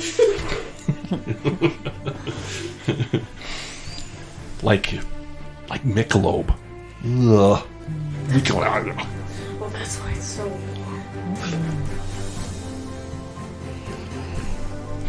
warm. For cheese and shits and grins, several hours go by. And of course, nobody here is probably drinking to the point of excess where they are going to get effed up because you don't want to drink the stuff in the first place. Not on this piss. But at some point in time, you do see, walking down the street, 5 armored and armed UNT. Various types. For almost everybody here at the table, maybe not so much Casey or her character. UNT come in a variety of shapes and sizes and forms. They're kind of like a snake people, but they range anywhere from looking human, where they might have like a couple snake scales on their skin, or snake eyes, or maybe even a snake tongue, all the way to full-blown snake with arms. Their breed is a very strange and wide-ranging. And one of the things I've never understood is a pure-blood UNT is more human than snake, which one would think would be opposite. But what do I know? There's literally some I'm just the DM. There's literally some right there. There you go, right there on the DM screen. The DM screen. Yep. You're not loving your mic, are you, Hegan? You're not loving it. Love the mic, Hegan. There you go. They do not seem to be bringing with them. Oh, the other thing that makes them stick out and different is you do see, and it is almost like a horrific. It's like seeing somebody who's just gotten out of a horrific scientific experiment. It is not natural what has been done to them. It doesn't even look natural. You can see the cracks and the dried wounds where, and when I say surgically, I mean this in the loosest of terms. Antlers and bones have been integrated into the top of their heads, into their skull. They also have, you've seen, most of you have seen UNT, you've dealt with them. This small bunch, their eyes are kind of glazed over. They almost move mechanically. There's a strange herky-jerky movement to them. In and itself is almost kind of unnatural. Almost like they don't have free will. Like something's, like they're marionettes. Almost. You kind of get that impression. They do eventually make their way past you. What would you like to do? Well, do we all want to go together? Or shall I... Well, we could all go to the market, and then when they leave, I can tail them. I use that term loosely. No pun intended? Yeah. Alright. Do you all go towards the market? Yes. Nice. So you guys all make your way to the slave market, and you're kind of... if you're trying to keep an eye on them without drawing attention to yourselves, I'm going to need you to make a stealth roll. I understand that you're not necessarily trying to hide in the shadows, and that you're just trying to be nonchalant. So to not draw attention to yourselves while still not necessarily hiding in the shadows, I'm going to make the difficulty fairly simple. We're going to make it a DC 9. 21. I actually want to go talk to the lady with just as my stealth cover to be like, so you're making more of a profit because technically if his prophet dies, you can just make more profit off of his dead prophet. So you go talk to the old crone about the as my secret cover. The zombie on a leash. Oh, yeah. Or zombies on a leash that she's trying to sell. Yeah. I got a 16, and as mine, I'll just go to like that piercing or tattoo place and just look around. Nice. I got a 19. I'm just chilling on the street. 19. Nice. I'll be right next to him. Just chilling. Mm-hmm. All nonchalant. He's like, flipping a dagger though. Just kidding. You totally do that, edgelord. Twirl that dagger while you're standing all nonchalantly on the side of the building. It's awesome. It's like Dad's so character. a stereotypical. Dad's like the first character to ever make a butterfly knife, and he's just in there. She's like, so, dearie, would you like to purchase a zombie on a leash? Again, I just make conversation with her, being of like, man, like you must get the best deal here because if his die, then you could just take his, and right? Is that what you're doing? Is that how this works? Well, dearie, supply can be easy at times. It's finding the demand. Somebody willing to purchase the product. Hint, hint. Nudge, nudge. Wink, wink. The UNT show up, and basically all of the slaves that the Duergar were trying to sell to you earlier, any that they haven't, and I mean all of them, that they didn't sell between that time and now, the UNT purchase. That includes the goblin, the 2 humans, the halfling, and a dwarf. They purchased them all. And with that, with a simple transaction, they grab the chains and proceed back the way they came. You do not seem to have drawn any attention during the process. Well, it looks like that's my cue. Well, before you go, lad. Bless. Thank you. Okay, so No, you... just a high five. Friendship. Oh, nonchalant.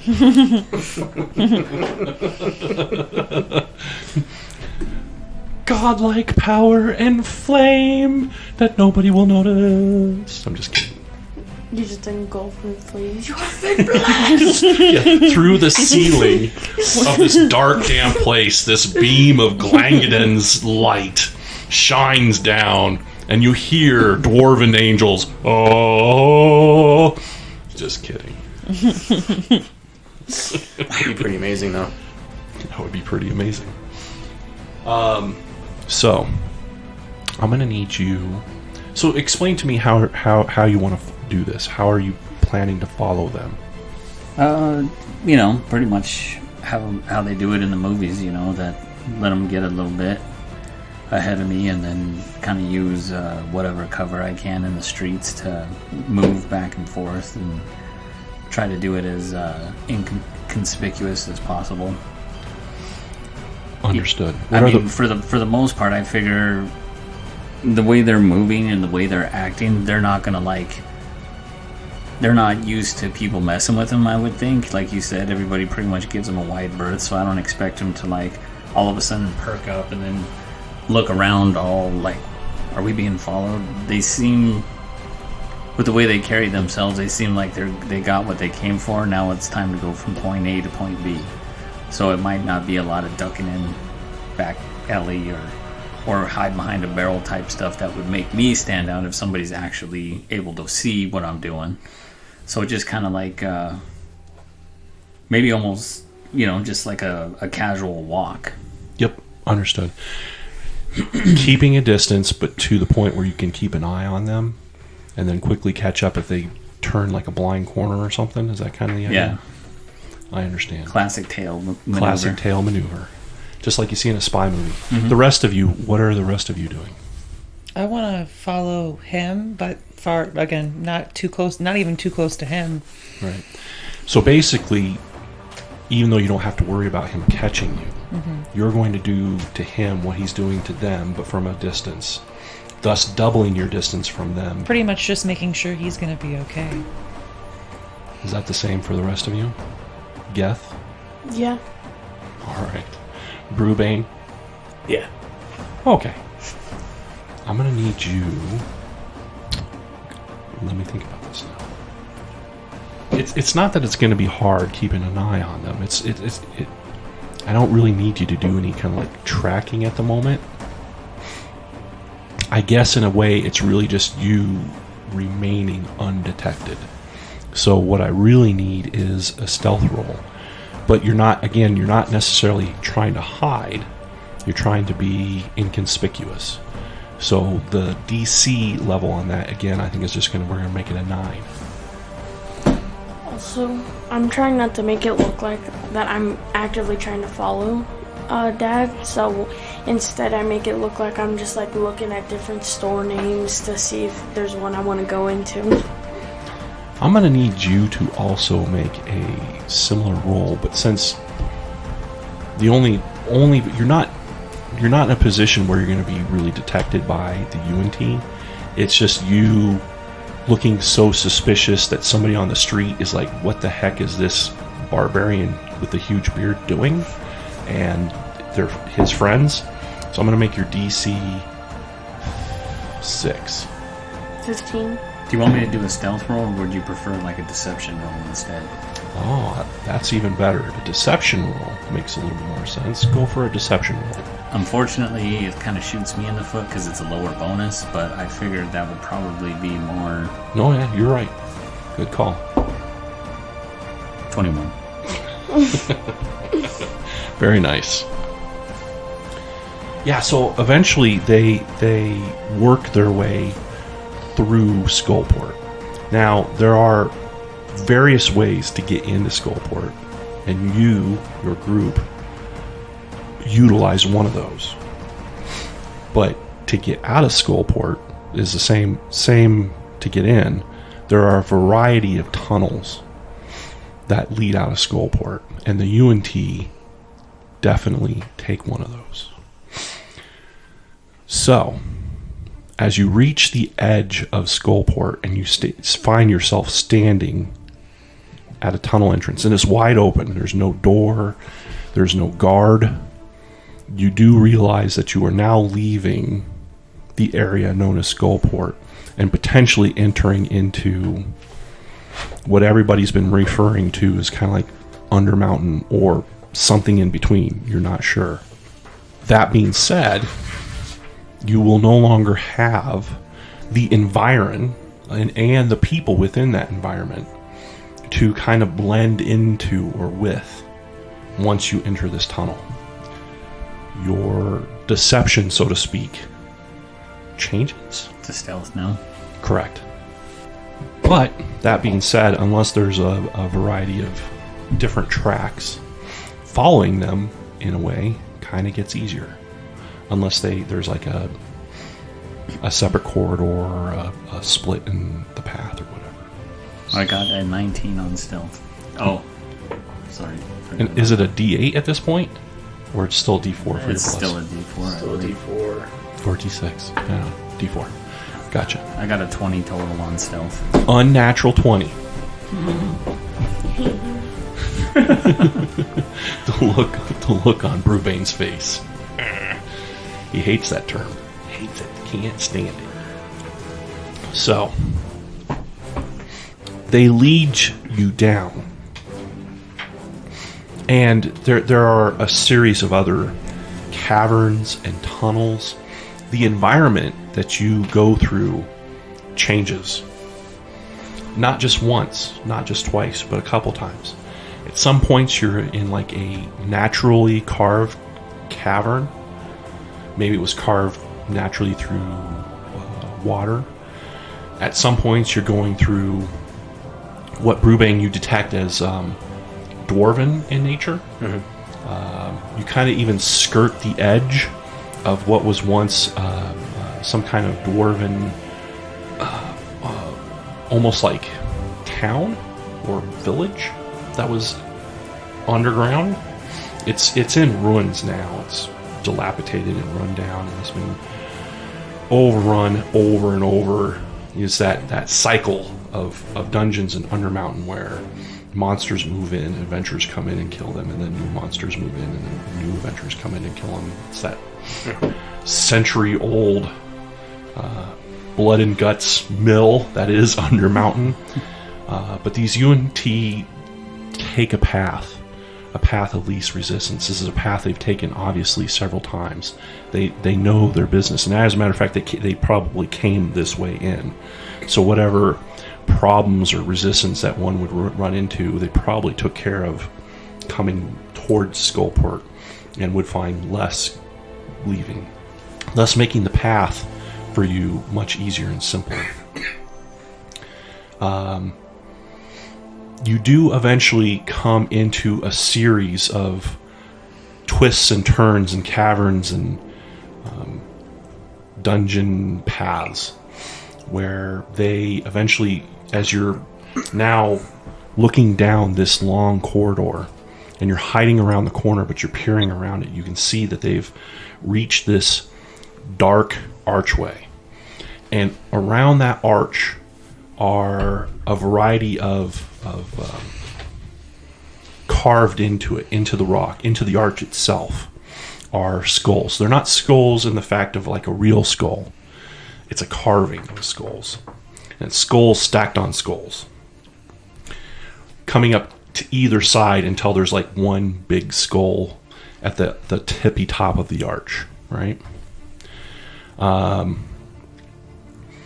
You see one of the UNT reach into a pouch. No, I take that back. He turns around and he grabs the hand of the goblin. One of them, the UNT does, and he forces the majority of the goblin's hand into a balled fist, keeping only the index finger out, and he puts it up against the wall, while another UNT pulls out a dagger and cuts the goblin's finger off. The goblin lets out this horrible, and he's fighting the whole time. He knows, he can see kind of what's coming, right? But there's nothing in the goblin's power to prevent these UNT from cutting his finger off. As he screams, the UNT seem to be, it's horrible. It's heart-wrenching. The UNT give off no semblance of caring. He can scream as loud as he wants, as much as he wants. It doesn't seem to faze them in any way, shape, or form. It is almost completely ignored. Then the one who cuts the finger off takes its dagger and starts peeling the skin off of the finger, scraping it away. The tissue, the muscle, the tendon, the nail, all of it, until there's nothing left but bone. And then he takes that bone finger and he sticks it into the mouth of the skull on the right-hand side of the arch. And you see this wavering magical sheet appear across the middle of the arch, and they pass through it. And as the last one crosses that threshold, the shimmering disappears, and you can hear this loud pop as air around this pocket gets sucked back in onto itself, leaving you alone in the corridor with your friends looking down at that archway. Looks like someone's gotta give up a bone. Look at yourself.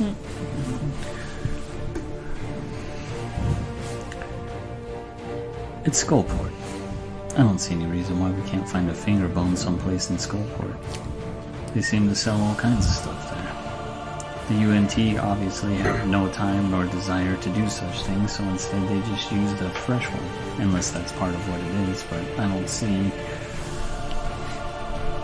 how it could hurt to take a bone from, I don't know, one of those zombies, or maybe somebody sells them.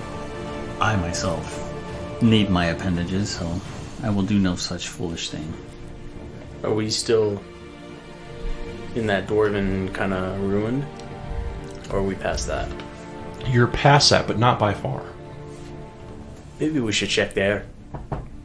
See if there's any skeletons lying about. Sure, why not? If not, I'll be taking this one's finger. Wow! Wow. Let it be noted that the dwarf pointed at Mr. Bubbinsworth. Mr. After Bubbin. long, you'll be able to point back. It's like Mr. Bubbinsworth just stares at you the whole time. Very well, let's go check these ruins. All right, so you guys head back towards the dwarven ruins. Jeez. All right, so you guys are now making your way in this very large cavern. By cavern standards, it's large. By dwarven civilization, it's not that big, right? There are several ancient, run-down, decrepit dwarven buildings that reside within this cavern. There's almost this, and it's completely dark in here. Does anybody here not have dark vision? Okay. I have it because of the dwarven belt. Oh, yeah? He's got a bolt of dwarven kind. That's why I have such a great beard. For some reason, I thought it was like that strength one. The freaking, that belt of, giants. Giant kind. Giant kind, yeah. Yeah. No. That'd be pretty cool, though. I think it gives him a bonus to his constitution. It grows a tremendous beard. A bonus to strength checks. There you go. What And the hell dark is that freaking giant kind, then? strength. But like depending on what type of giant kind it is, like a hill giant versus a storm giant belt, different. The higher up the ordning of giants, the more power in the belt. I'll have to look into that. Yeah, my paladin's got a belt of giant strength that bumps his up to 25. Oh, okay, so does that. Mhm. Where yours gives advantage. Gotcha. Yes. Right. Legit. Okay. Very different, but same. As you guys are making your way down this rubble-filled streets, there's an eerie silence that fills this cavern. The air is stale. It doesn't seem to get a lot of circulation in here. Down this ancient street, you see, and you're searching the rubble, you're searching through the buildings, you're looking for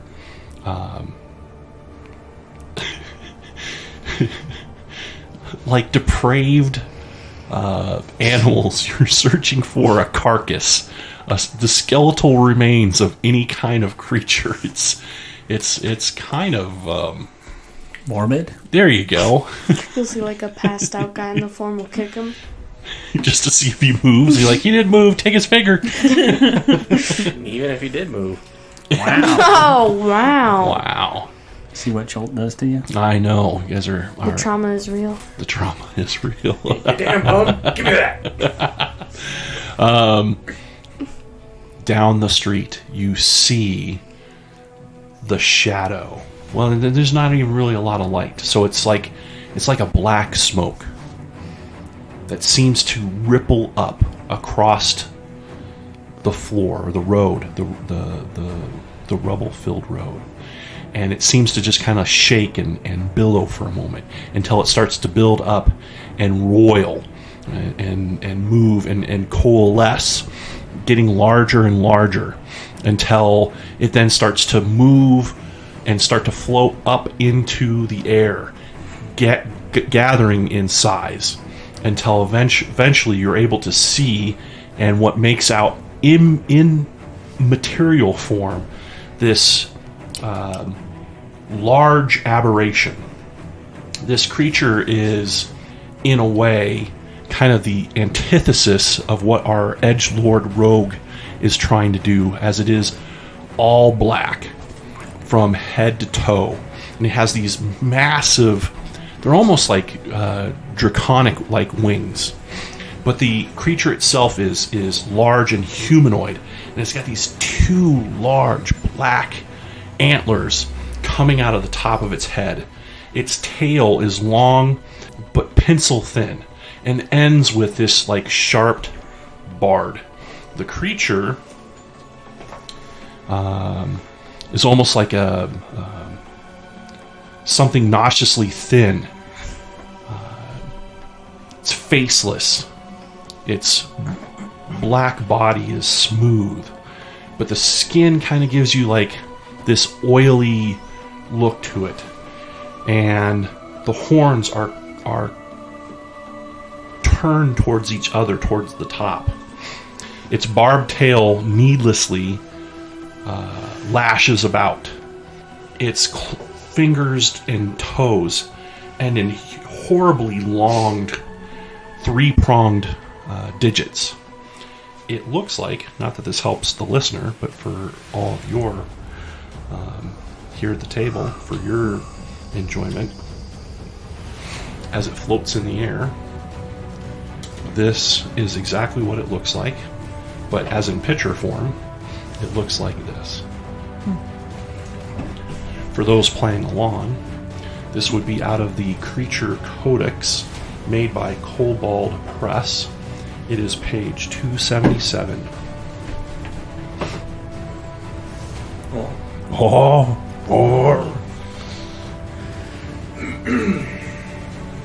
Its intent is specifically on you. Its eyes, if it had any, its focus as it hovers above the ground. It's not there wandering and looking. It is facing you directly, but floating in the air a good 60 to 70 feet. I'm not really sure how far away that is. Let's see, it's 5, 10, 15, 20, 30, 35, 40, 45, 50, 55, 60. You gotta be looking about 120 feet distance between it and yourself. What would you guys like to do? I will draw my bow. Geth? It's malt time, baby. It's malt time? Is that what you Yep. said?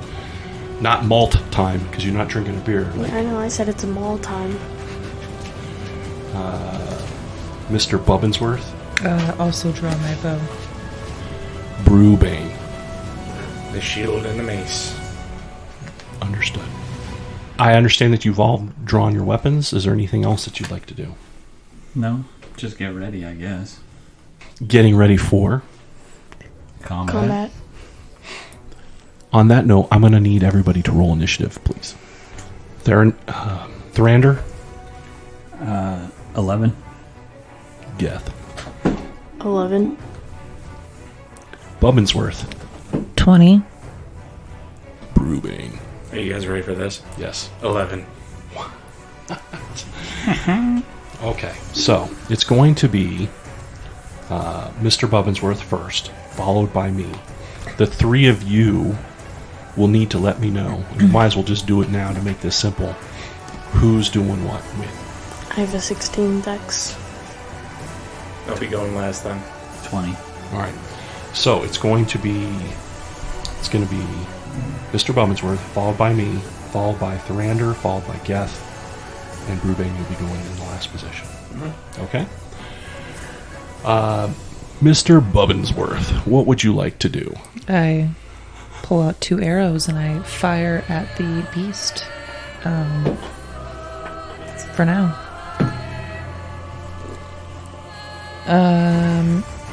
18 to hit. An 18 is going to hit. The target number is 17. Okay. 9 points. No, 10 points. Sorry, 10 points of piercing damage. Magical piercing damage, I should say. How many points you said? 19? 10. Oh, 10. Sorry, I don't know how I came up with that. That's because I said 9 first, and I was like, oh, that's right, plus that one. Understood. So 10. So it's your fault. Yep. Glad to hear it. And then 27 for the second attack, doing 13 points of piercing magical damage. Okay. Got it. Is there anything else you would like to do this round?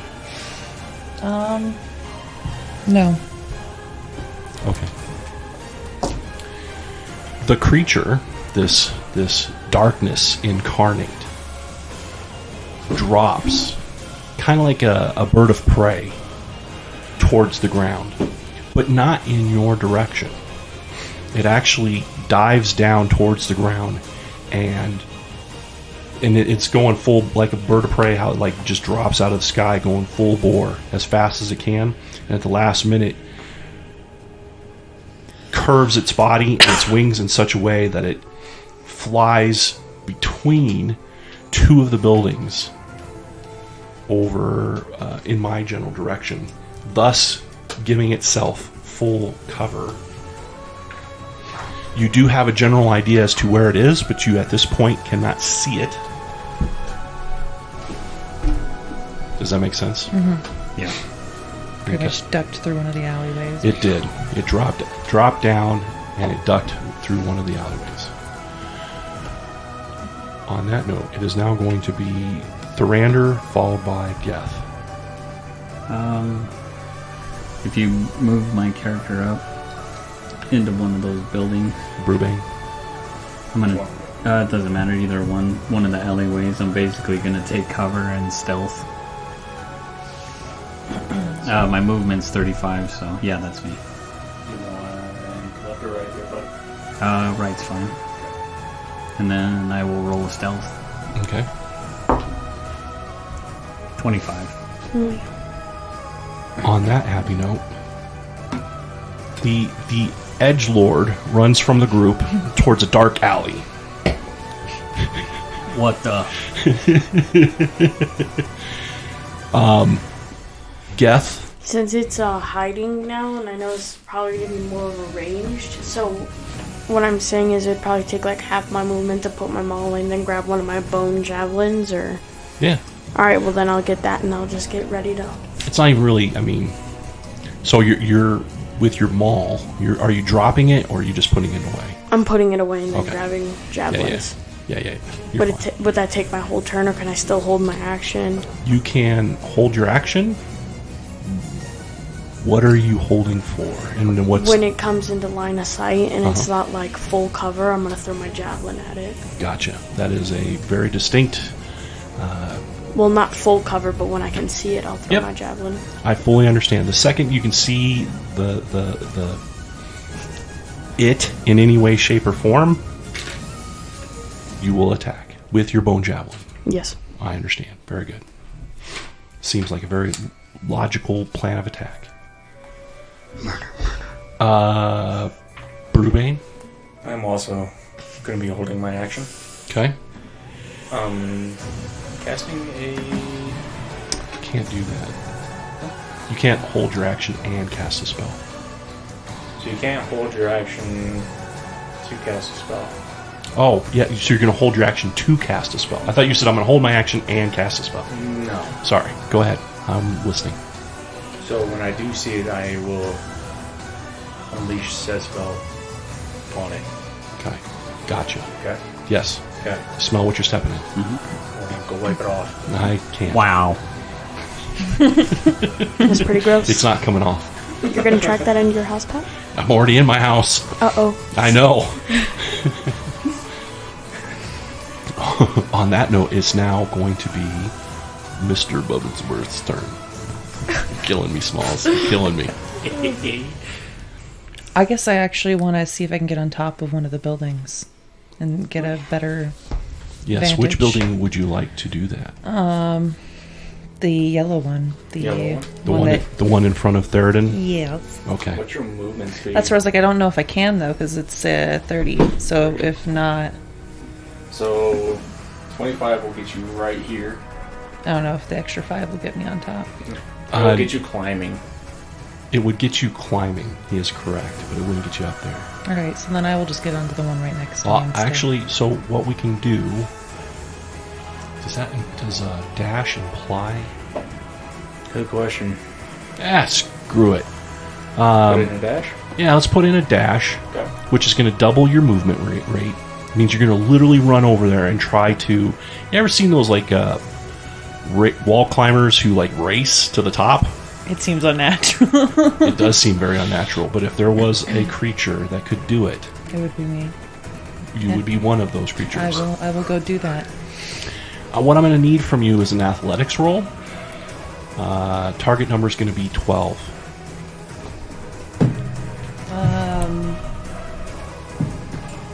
17. Okay, go ahead and get her up there. Or him, sorry. You need to wear a mustache. If only you had the slippers to spider climb. True. If only. Well, you don't want to wear them. They're Why? slippers. No. You want boots? I got boots and spider climb. I didn't get slippers.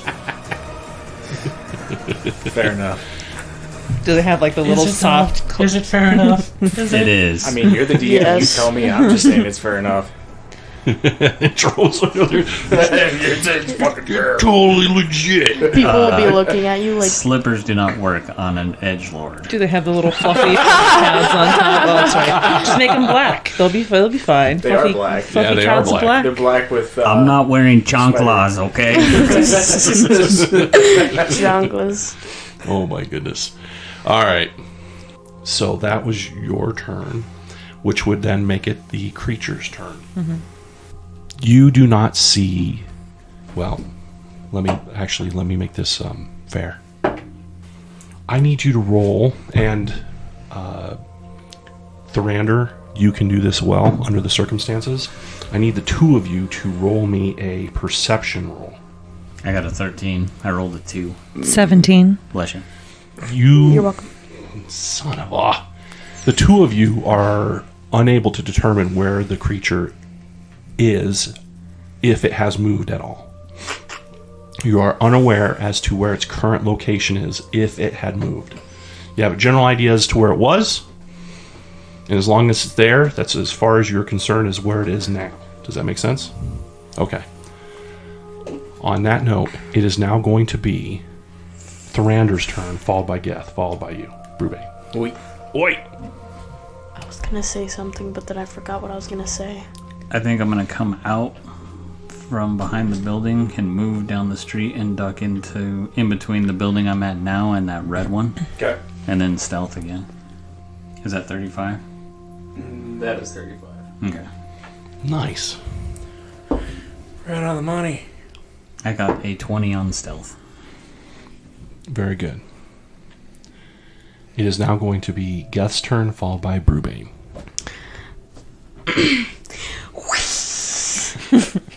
And then I'll move up. Can I make just a suggestion? Yeah. So to remain in a rage, you have to be attacking, right? Mm-hmm. You don't know what to attack at this point. I was just you doing- can, but I would recommend that you hold off on the rage. Yeah. That's totally your call, though. Yeah, that's true. I'll just hold off and I'll continue to hold my action until I see him. I believe rage is a bonus action, Yes. is that correct? Mm-hmm. So if you would like, in your holding of your action, you could say, I'm going to hold my action. As soon as I see him, I'm going to go into rage and I'm going to attack. But Yep.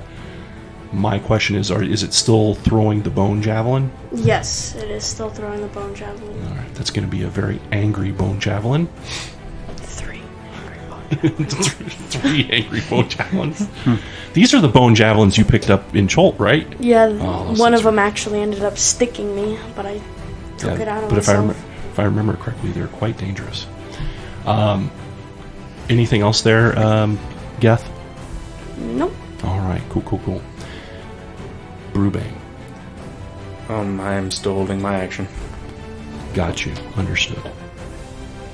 On that, it is then going to be Mr. Bubbinsworth. 25, 30. Can I use my acrobatics to leap from one roof to the next? You absolutely can. Okay. I'm going to need a acrobatics roll.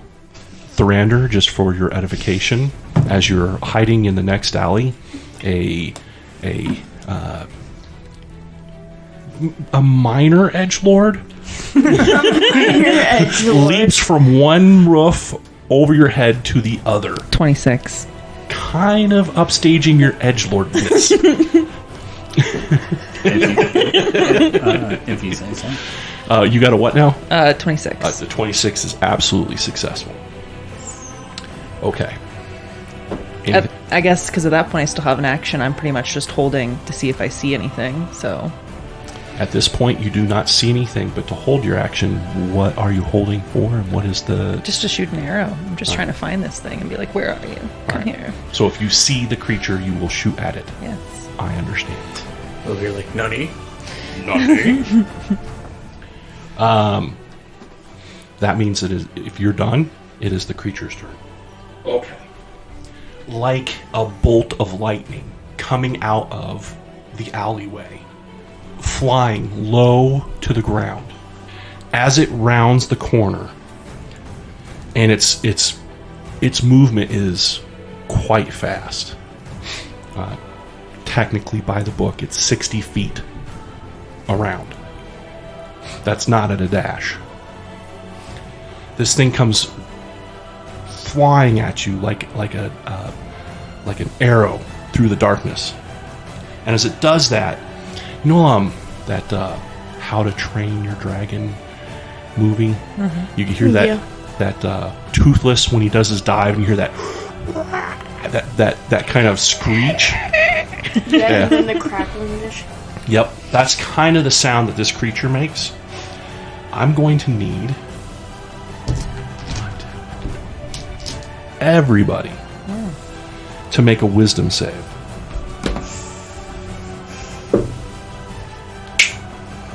Nat 20 from the dwarf. A 16. 17. 16. Wow, I am so unlucky. The target number is 16. Everybody is able to. So there's this. It's like it's a baneful screech and presence that it has about it. It's almost kind of like a fear that lays over the entire area like a heavy cloak. But these are no average, run-of-the-mill, just left my village yesterday type adventurers. You have seen some darkness. You have been up against some quite very evil beings in the multiverse. And so very easily you're able to fight off this feeling, this heaviness that fills the area. Before it attacks Geth, there are two of you who are holding your action and should, by right, be able to get off an attack before it gets an attack on you. I'm going to let Geth go first. You will be able to go next. The two of you will debate after these two go as to you. I think you can see it. I think it came up behind you because I think you're facing this direction.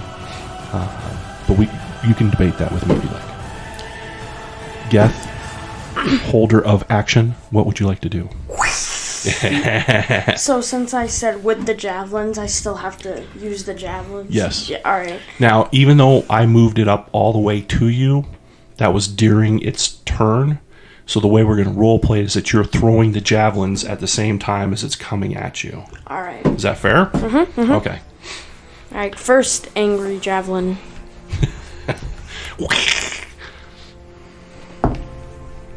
A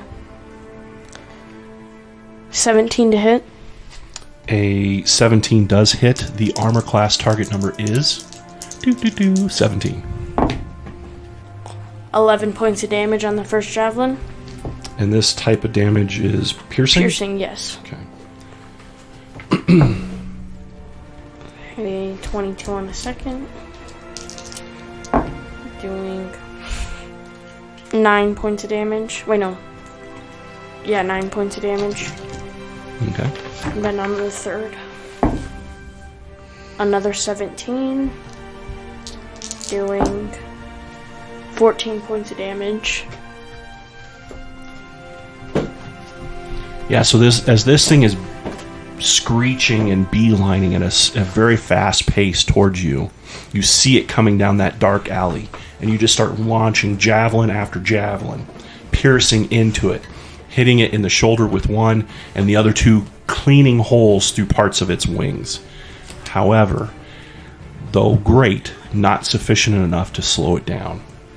Damage was given. You can tell that you have wounded the creature, but nowhere near enough to drop it. Oh, wait. Yeah, never mind. I had another idea, but it wouldn't have worked. Oakley dokley. On that note, Brubane, you are the next one, and you can see Geth there standing in the middle of the street, hucking angry javelin after angry javelin, just chucking these javelins down the alley.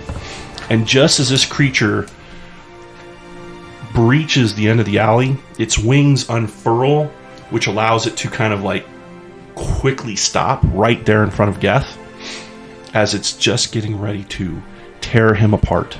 Okay. But you have an action. I do. So, like this guiding light comes firing out of my hand directly at him. Yep. Hopefully. Hopefully. 23 to hit. A 23 does hit. Doing 20 points of radiant damage. Damn. Brubane calls upon the power of Clangaden to give him a divine holy light that shoots out of his hands, blasting this creature of darkness, doing quite a bit of damage.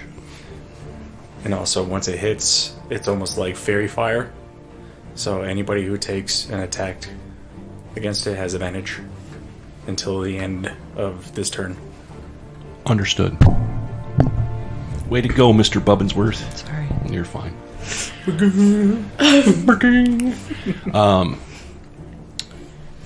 Mr. Bubbinsworth, as you're standing on the roof, you hear from the barbarian this very strange kind of sound.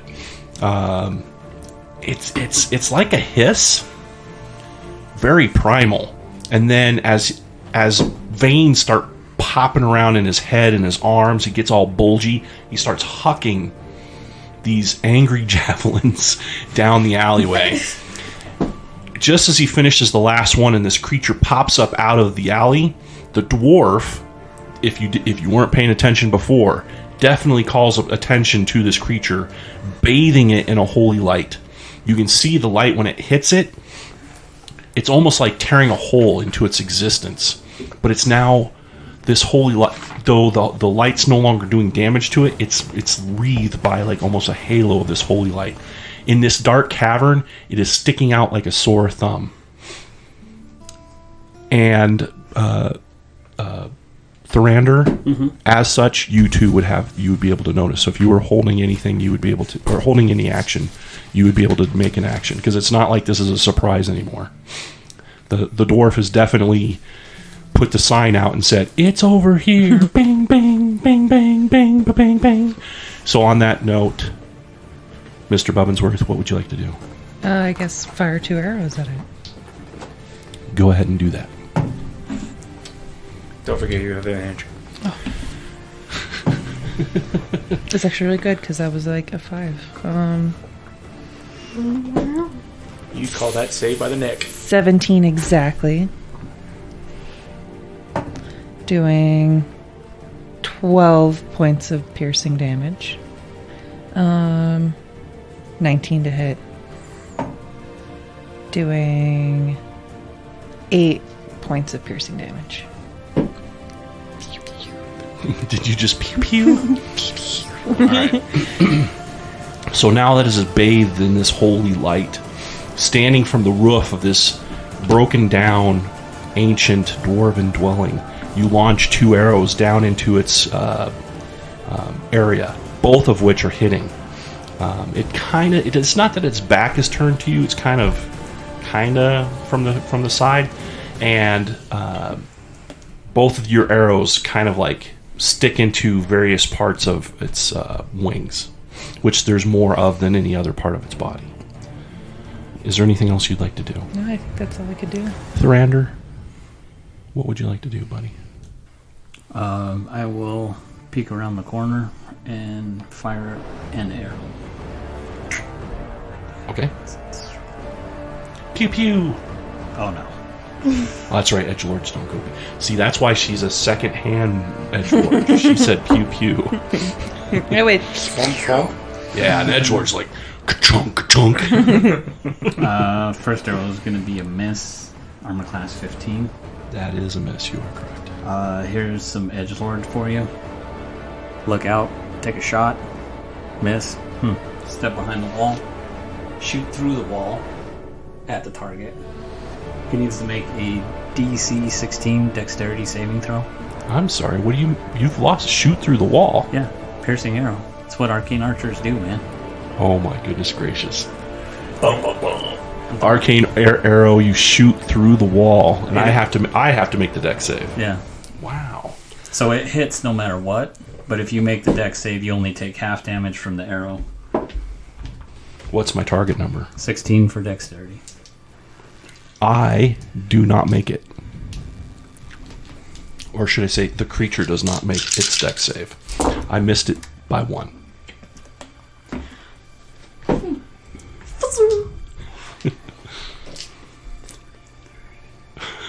That's dirty pool. That's just dirty pool. He reaches or leans around the corner, shoots and misses, leans back, goes, I got him. Shoots magically through the wall, hitting the creature anyway. 28 points of damage. God Oh my damn. gosh. And then I will use a bonus action to go back into stealth and giggle. Edgelords don't giggle. Did you say 28? 28 points. God And Okay. I got a 31 for stealth. Whoa. Dude, I'm at him plus 13. I rolled an 18. Nice. I get it. I get it. I'm an assassin. Yeah. Son of a bitch. I know. Gee, crying. Oh my god. 30? 31. I am the darkness. Hey, if I roll a 20, I get a 33. Geth, this creature makes all of its attacks on you.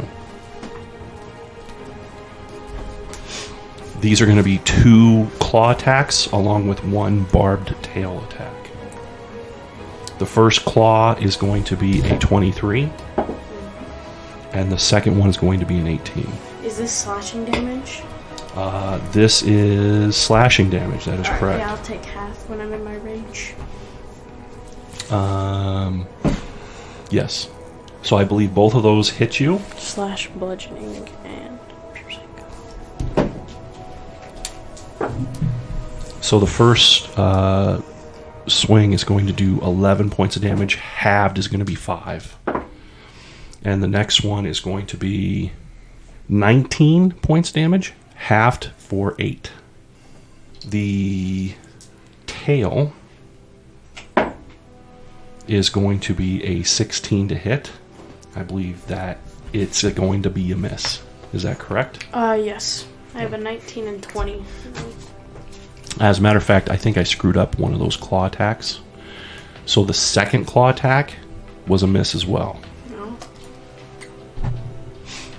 Now, since it spent its turn trying to get to you, and all of your attacks were because you held your actions, it all of that happened on its turn. So its turn is now done, and because it did an action and its movement, it can't do anything else, which is obviously a big mistake on its part. So that being said, we go back into the regular initiative, and that since that was its turn, the next on the initiative is going to be Mr. Bubbinsworth. no. Oh, yeah, that's right. It's going to be your turn, Oh, Thrander, geez. followed by Geth. This poor bastard. This poor son of gun. I pop out of stealth again.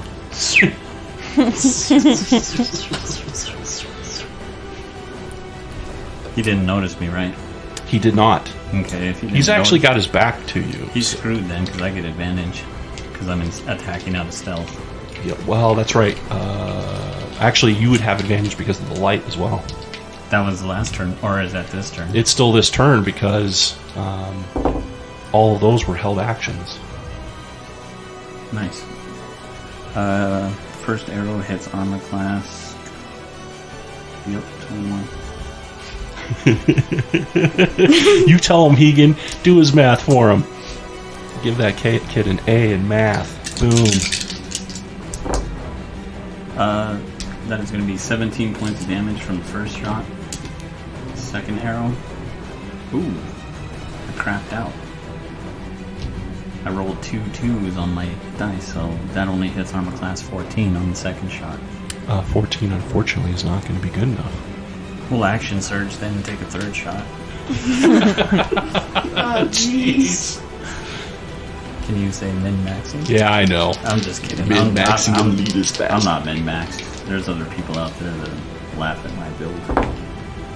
That's better. Hit armor class 24. 24 will hit. Okay, give me your damage. 26. Make it merciless. We'll say that the arrow pierces the base of the skull where the spinal cord attaches to the base of the skull and snaps the spinal cord away from the base of the neck. Nice. Very nice.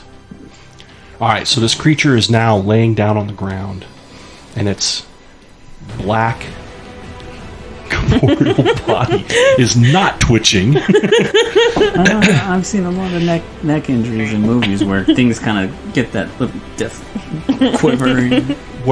So you sever the spinal column and yet the body's still twitching? Yeah. Are we talking like a chicken? Generally, what happens is when you hit my spinal column in the right spot, they just go. Well, thank you for bringing realism into my fantasy game. There That's you go. exactly why I play this. Party poopers. I'm not sorry. I'm sorry. I'm not sorry. So, as it's the outer part of its body, its flesh, its skin, if you can call it that, if it ever was really that, dissipates from the body, what would you like to do? I want to chop its hand off and hand him a finger. All right, Mr. Bubbinsworth goes over and chops a hand off of this creature. Very nonchalant, kind of like when somebody would cut a piece of meat off of a roasted ham hock. I don't know. Like slicing ham off of a bigger piece of ham. I know, like cutting a drumstick off of a chicken. How's that? There you go. Third time's a charm. Yeah, I was gonna get there. She chops the hand off, and then you remove one of the digits and hand it to Therander. Mm-hmm. Okay. All right. So you now have some, and it's the digit is like 12 inches from the first knuckle to the tip. What's that? the look that Rubane gave me was dirty. and That's what she said. from this group, I expect that, but not necessarily from you, sir. He's not sorry. How could you not expect that from me? Hey, last night. Normally, that type of humor doesn't fall into your wheelhouse. This guy doesn't know me too well. Apparently not. He has been hanging out with us for a few years now. That's He's true. Probably picked up on it. That's true. He may have picked up some bad habits along the way. Because afterwards it'd be, oh, that escalated quickly. Yeah. It usually does. Yes. So, you guys make your way back towards the Undermountain Arch, the one with the carved stone of skulls. I will place the finger in the right skull. Okay. There is a rippling, almost like a black liquid sheet that appears inside the arch. I will draw my rapier and my dagger and walk through the arch. What about the rest of you? Shield and mace at the ready. And then you walk through the arch. I do. Okay. Maul at the ready. Okay. But with the ready, walk through the arch. Okay. All right. Thrander, can you roll me a d10? I thought the finger trick was gonna work, man. Son of a. Give me. Tell me if the number is odds or evens. Even. Okay, one moment here. Shuffle, shuffle, shuffle. I get 50 bonus hit points permanent. Thank you. I'll take them.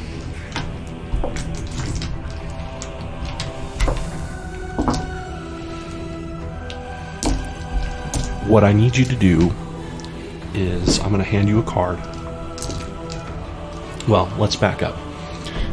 Thrander walks through the portal, and in that black shimmering liquid curtain, you all see a flash of eldritch magical light. But it's not just a flashlight, it's in the form of a sigil. And that sigil looks kind of like a half-drawn flag with an eyeball just below it. It looks like this. I know that's a hard distance for you, but it's basically got two parallel lines, one perpendicular, and this weird eyeball on the bottom of it. I need you to write down where it says boon. Write that down on a piece of paper or post it. I wouldn't put it on your player character sheet because it's not permanent. Read it first, of course, and then write that down. As you step through the magical doorway, you find yourselves in a cavern, very unlike both in environment, texture, the type of stone.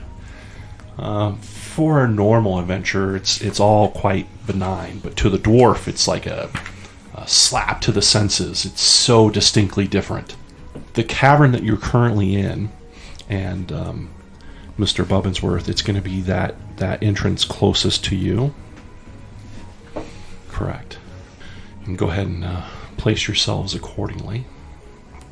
But you get the distinct feeling that this is a natural cavern. It's not mined or of dwarven make. It's natural. It is dark. I don't know if I did a very good job of drawing it, but there's a natural kind of incline from your position into that corner, and then again more of a decline as you move across this direction. Okay? Mm-hmm. Okay. So you all make it through the magical archway, and you find yourself into this new set of caverns, and it's dark. Though, as I understand it, everybody here has dark vision. You can hear in the caverns ahead of you the shambling movement of figures, but there is no natural or unnatural light in these areas. There's only darkness. Well, I guess there's only one way to go forward. Okay.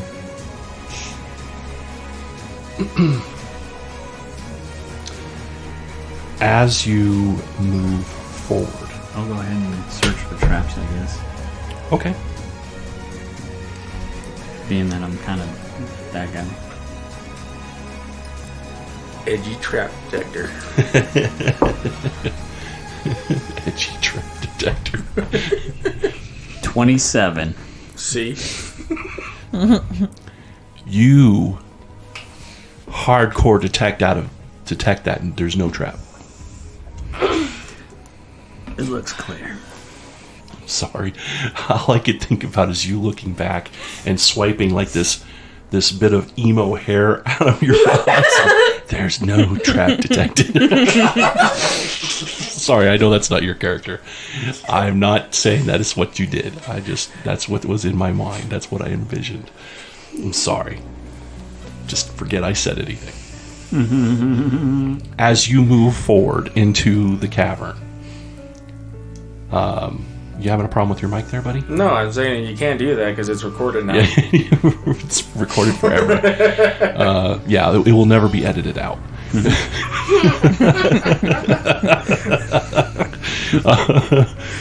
As you move forward into the cavern, you can see those aren't like necessarily stalactites or stalagmites. There's just columns of natural stone located within the cavern. But on the top of a rise that leads almost to like a shelf back behind there, you see a dark figure kind of herky-jerkily step out into it's not the light, but an area where he's no longer hidden behind that pillar. He has these bones and antlers sticking out of the top of his head. He has the form and body. Basically, he's bipedal, right? He's wearing kind of like a very large, ornate belt with a loincloth hanging between his legs. There are 2 plates of metal on his thighs and front plates on his shins. They have this like mixture of blue enamel and gold, and the loincloth itself is also like a blue tapestry with golden fringe. He has 2 very similar designed gauntlets on his, or bucklers on his forearms, but he's wearing no upper armor. It's chest bare. Sitting atop of his shoulders is that of a snake, almost like a cobra. You know how like bodybuilders have that really wide neck? Well, that wide neck is like almost like the hood of a cobra from his head to his shoulders. And the scales come down about partway to where his pecs are. The rest, of course, though, is like human dark flesh, like a very well tanned individual. Piercing green reptilian eyes. But what really throws the whole thing off are those protrusions sticking out of the top of his skull. In his hand, he is holding a wicked-looking, exotic sword, where it kind of comes out and then almost like a sickle. Not necessarily a scimitar, because it bends the opposite direction that a scimitar would. It too, towards the base of where the handle is, has that kind of like blue enamel gold etching. He herky-jerkily, he's not rushing towards you. It's like a fight for every step as he's moving towards you with the weapon drawn. He slowly opens his mouth and lets out an actual snake-like hiss.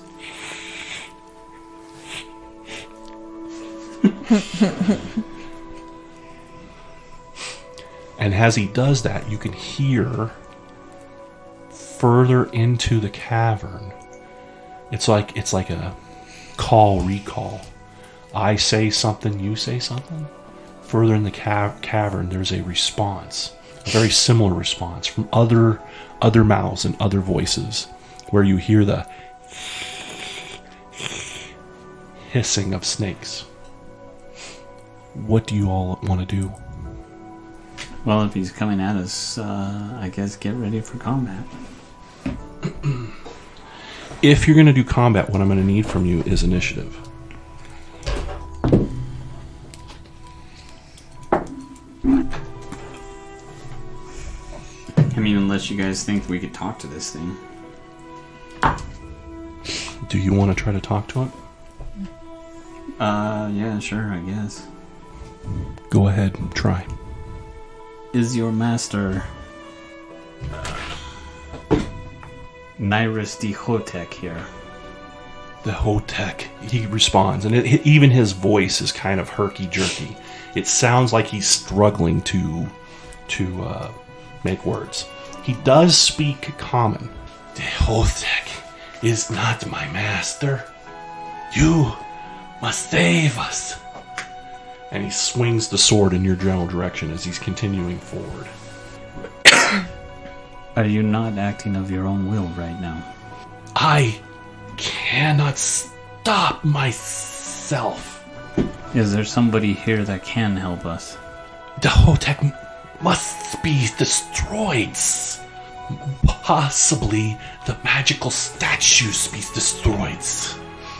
The statues is what he uses to control us. Well, I guess if he's moving clumsily, I don't see any reason why we can't kind of dodge around him and try to work our way in, possibly. Yeah, at the moment he seems to be trying his best to fight it. You get the impression, though, that if he were not to fight it, his movement would probably be a little more fluid. Maybe not perfect, but if you were to roll with it... There's obviously a power struggle going on inside this being right now, is what we're seeing, basically. Yeah, and it's very strange. You have had dealings with UNT, and they by and large are not Clunky. They're normally very dexterous. They're not clunky, but aside from that,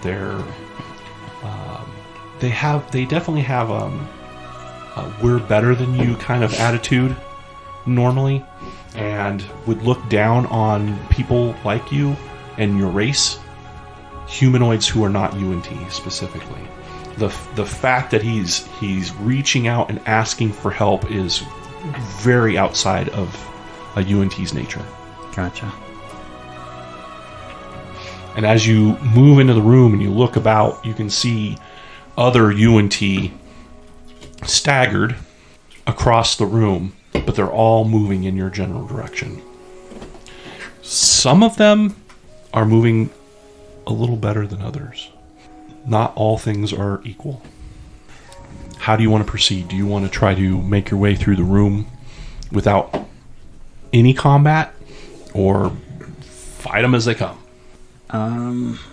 I think it would be easier to move through the room and get around the ones that are resisting, and then engaging the ones that aren't, because obviously they're going to be able to keep up with us anyways. I don't know. Maybe if we can get to... Well, I guess I wouldn't be able to see that far in at this point. You can, Casey, you want to move the characters up a little bit. How far? Just move them up and I'll tell you when to stop. Stop! Right there is good, thank you. You can see a little further into the room from there. But at the same time, can you take the UNT that's closest to the party and move him 3 squares closer? And then the second UNT, move him 5 squares closer? Yeah, it doesn't matter. Your pick. Oh, actually, that he can't do it that way, because that's a steep versus a stair. Yeah, that way would probably work better. That was the way we were going to run, man. And then let's move the others. Move him 6 and the other one 3. These two. Yeah, 3 spaces each. So we can't see those other ones that are moving at 3 spaces each, but No. what I see so far is all are resisting except for one, which is the one that came down the path that I was hoping we could get through to get around. How do you want to proceed there, buddy? Well, I guess the one that's moving normal will move to engage that one. Okay, so that would be the one on your left. Yeah, and then look at the other one and say, if you do not wish to be part of this fight, do your best to hold yourself back. I need you to roll initiative.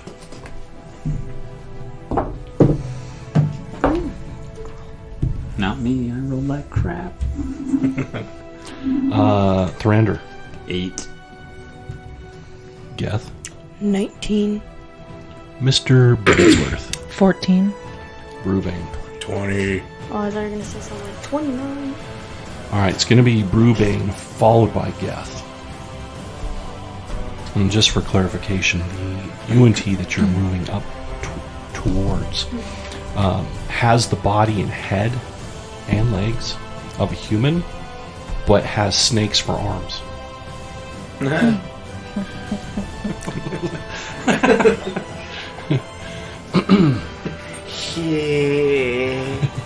Oh god. This is terrible. All right. Can't help but think of that commercial on Family Guy about the inflatable man. Oh. What can you do? He kept saying it so fast. He'd say it so fast. What can you do? Like. Yeah. I will attempt to hit him with the mace. Okay. 21 to hit. A 21 does hit. The target number is 12. That easy, huh? Wow. They're not heavily armored. True. See, I'll be 17 points of bludgeoning damage. 17 points of bludgeoning damage. Okay. You can hear like a rib crack from slamming your mace into its chest. It gives out a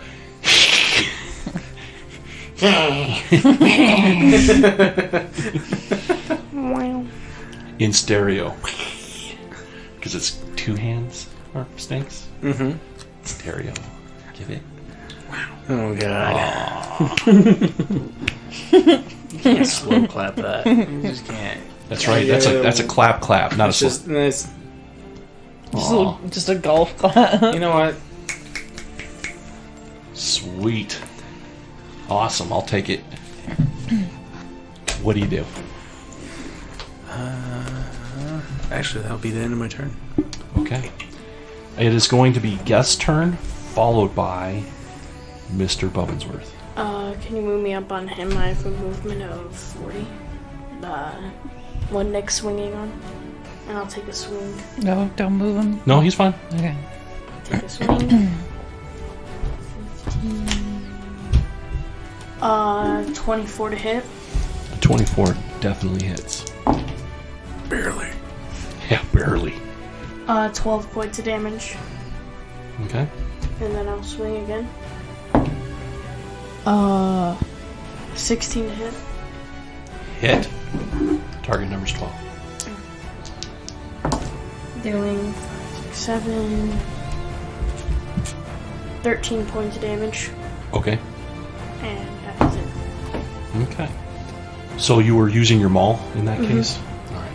So after you cracked its rib there, Brubane, the barbarian comes up to your right hand flank and starts just swinging in a non-range, trying to clown hammer this UNT over and over, smacking it around with his hammer or his maul.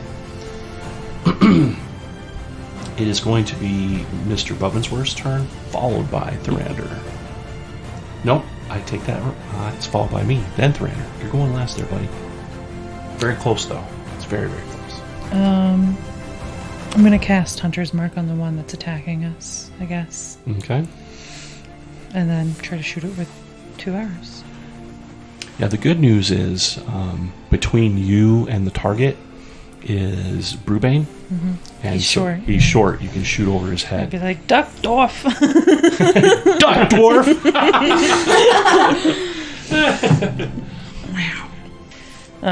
24 for the first hit. Barely hit. Doing 17 points of piercing damage. And then 22 for the second hit. Yeah. And then doing 14 points of damage. Be merciless. Just going. So wait, it's the one with the little hands for snakes. So like the first arrow, bam, like hits one of the snakes. That hand goes dead. Right. And then the last one is like him going where his hand is kind of reaching in front of him and it gets his real face in the other snake. Like does one of these. You pin his snake hand to his human head. Yes. Wow. All right. Done. Through the snake head to the human head. Yep. Killing the brains of both. Yep.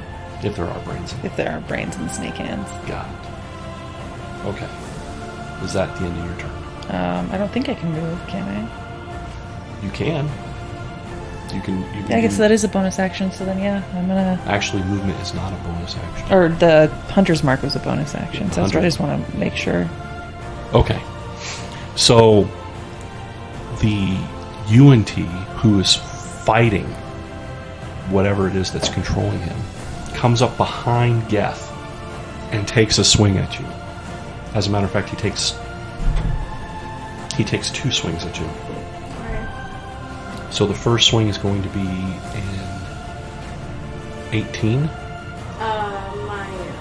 Excuse me. Oh. Yeah, it's 19, my armor class, unless I'm using a shield. Okay. So it's going to be a miss. Yep. And the second swing is going to be also an 18. So, both miss. They're both going to miss. He's holding himself back pretty nice. Yeah, he's holding him. He's definitely the swings on you are very herky jerky and easily able for you to kind of get out of the way. It is now going to be Thrander's turn. Move me through the skinny passageway. I don't know if it's 10 to move through other players. Yeah, it's a double movement. So normally a square is 5. It's double, so it would be 10. And I can move 35. Bless you. That was not me. You're welcome. It wasn't me. It wasn't me. It wasn't. That time it wasn't me. Is that your turn there, buddy? Mm-hmm. Okay.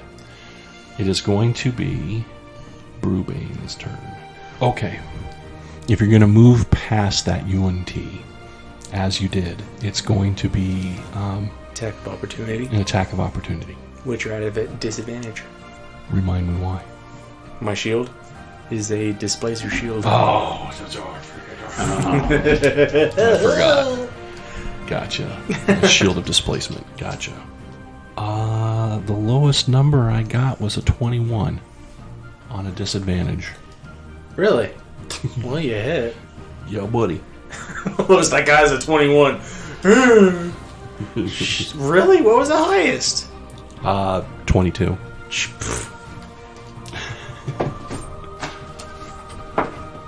Pat was like, No, don't do it. Don't do it. You're going to take 6 points of slashing damage. As you go by him, he can't stop himself swinging at you with that scimitar-like weapon, slicing just a thin paper cut across your arm as you go by. Is there anything else you'd like to do this turn? I will make an actual dash. Okay. Got it. Sweet. Geth, followed by Mr. Bubbinsworth. A way for us to get around, can I literally grab the snake and like throw him to the side so we don't end up attacking him, but at the same time I get him out of the way? Kinda yes. So what you're going to need to do is a grapple. So I need you to make an attack roll. Plus nothing, or just It's whatever you roll? It's going to be your plus strength. Alright. Well, no. With an attack roll, it's going to be your dex, Alright. I think. With grappling? Is it Isn't strength or it- dex? I'm pretty sure with grappling it's Strength. isn't it contested strength? Well, after he successfully makes his attack, basically the attack at the first is to get the grapple. Right. But then to hold the grapple, then it's a contested so strength. it's to hit and then after that strength. Correct. Okay. Seems legit. Roll a 22 on the grapple. You are able to successfully grapple this shirtless half snake, half person, but you're pretty shirtless too, so it's like 2 wrestlers going at it. And then contested strength to like throw him out of the way, or... Yeah, sure, let's go ahead and just move that ahead. 26. Whoa! You grab him and can easily toss him. It's like a barrel roll. You just you throw him ass over tea kettle onto the ground. Sorry, but you have to get out of the way. Yeah, go ahead and throw him, within a couple feet of him, where you want to. Right side, so I can kind of make an opening or. There you go. Like here? Yeah. Yeah, go ahead and put him prone. There you go. So is that my turn, or can I still move? You can still move. Is it half or is it full? No. All right, then move me 40 feet up. Your movement rate is 40? He's a barbarian. I'm assuming up this way. Yeah. Well, actually, I'll do a dash to try and get closer. You cannot do a dash. Oh, I can't? All right, well then, Cannot. yeah, I'll just stay there. You could have if you didn't do your wrestling maneuver. Well, I'm just going to keep doing that to the people that look like they're resisting, so I could just... All right, so Ric Flair, a heavily bearded Ric Flair, throws the UNT off to the side and then charges up behind Brubane. I understand your plan. And with that note, it's going to be Mr. Bubbinsworth followed by me. I'm pretty positive the one that's heading towards the two of us is purposely heading towards us. It was going a lot faster. Yeah, he seems to be fighting a lot less. So I'm gonna shoot him with the 2 arrows. Okay. Anyone who doesn't look like they're resisting, I don't care. No mercy, no nothing. No mercy. She's part of the Cobra Kai dojo. Sweep the leg. 24 to hit, doing... This particular one that is coming towards you has the human head and upper body of a human, but the lower part is a snake. Okay. Doing 14 points of damage. So there's no leg to sweep. Actually, no leg to sweep. Sweep the tail, I don't care. And then 16 to hit. 16 will hit. The target number is 12. Okay. Doing 10 points of damage.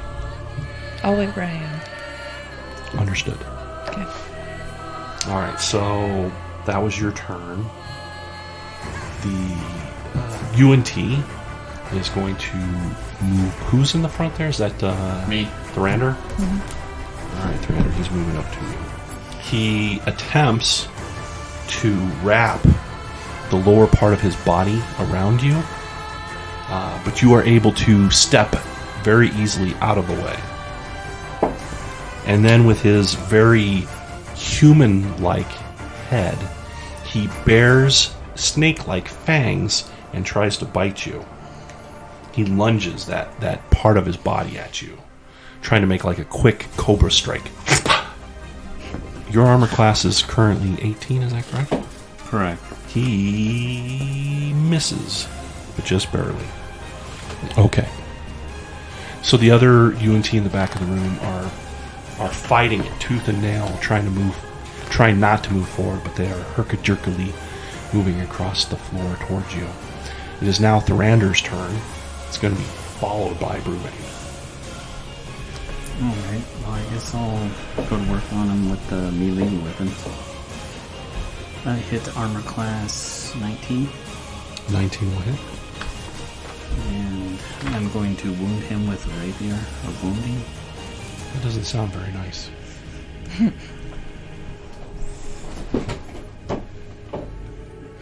It's going to deal an additional D4 necrotic. And he'll take that damage until he makes a DC 15 con save. He takes 15 points of damage from the rapier. And then the dagger hit armor class 19 as well. For 8 points of damage. And then the final attack with the rapier. It's probably going to be a miss. Hit armor class 12. Okay. 12 will hit.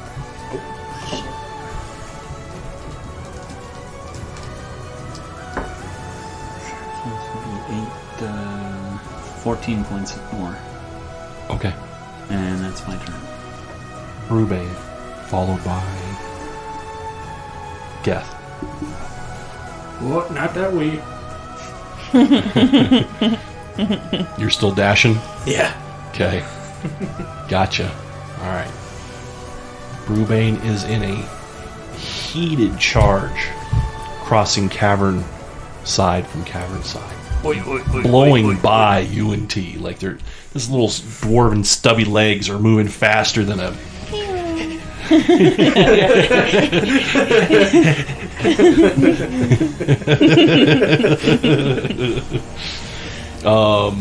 Pitter patter, pitter patter. Pitter-patter.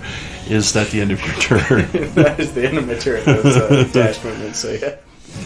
Geth, followed by Mr. Bubbinsworth. Can you move me behind the UNT that they're fighting? Unless I can. Is that more than 40? No. Ha ha ha ha. You have successfully flanked this UNT. You have advantage. My first attack. 17. Well, it's more than a 17, so.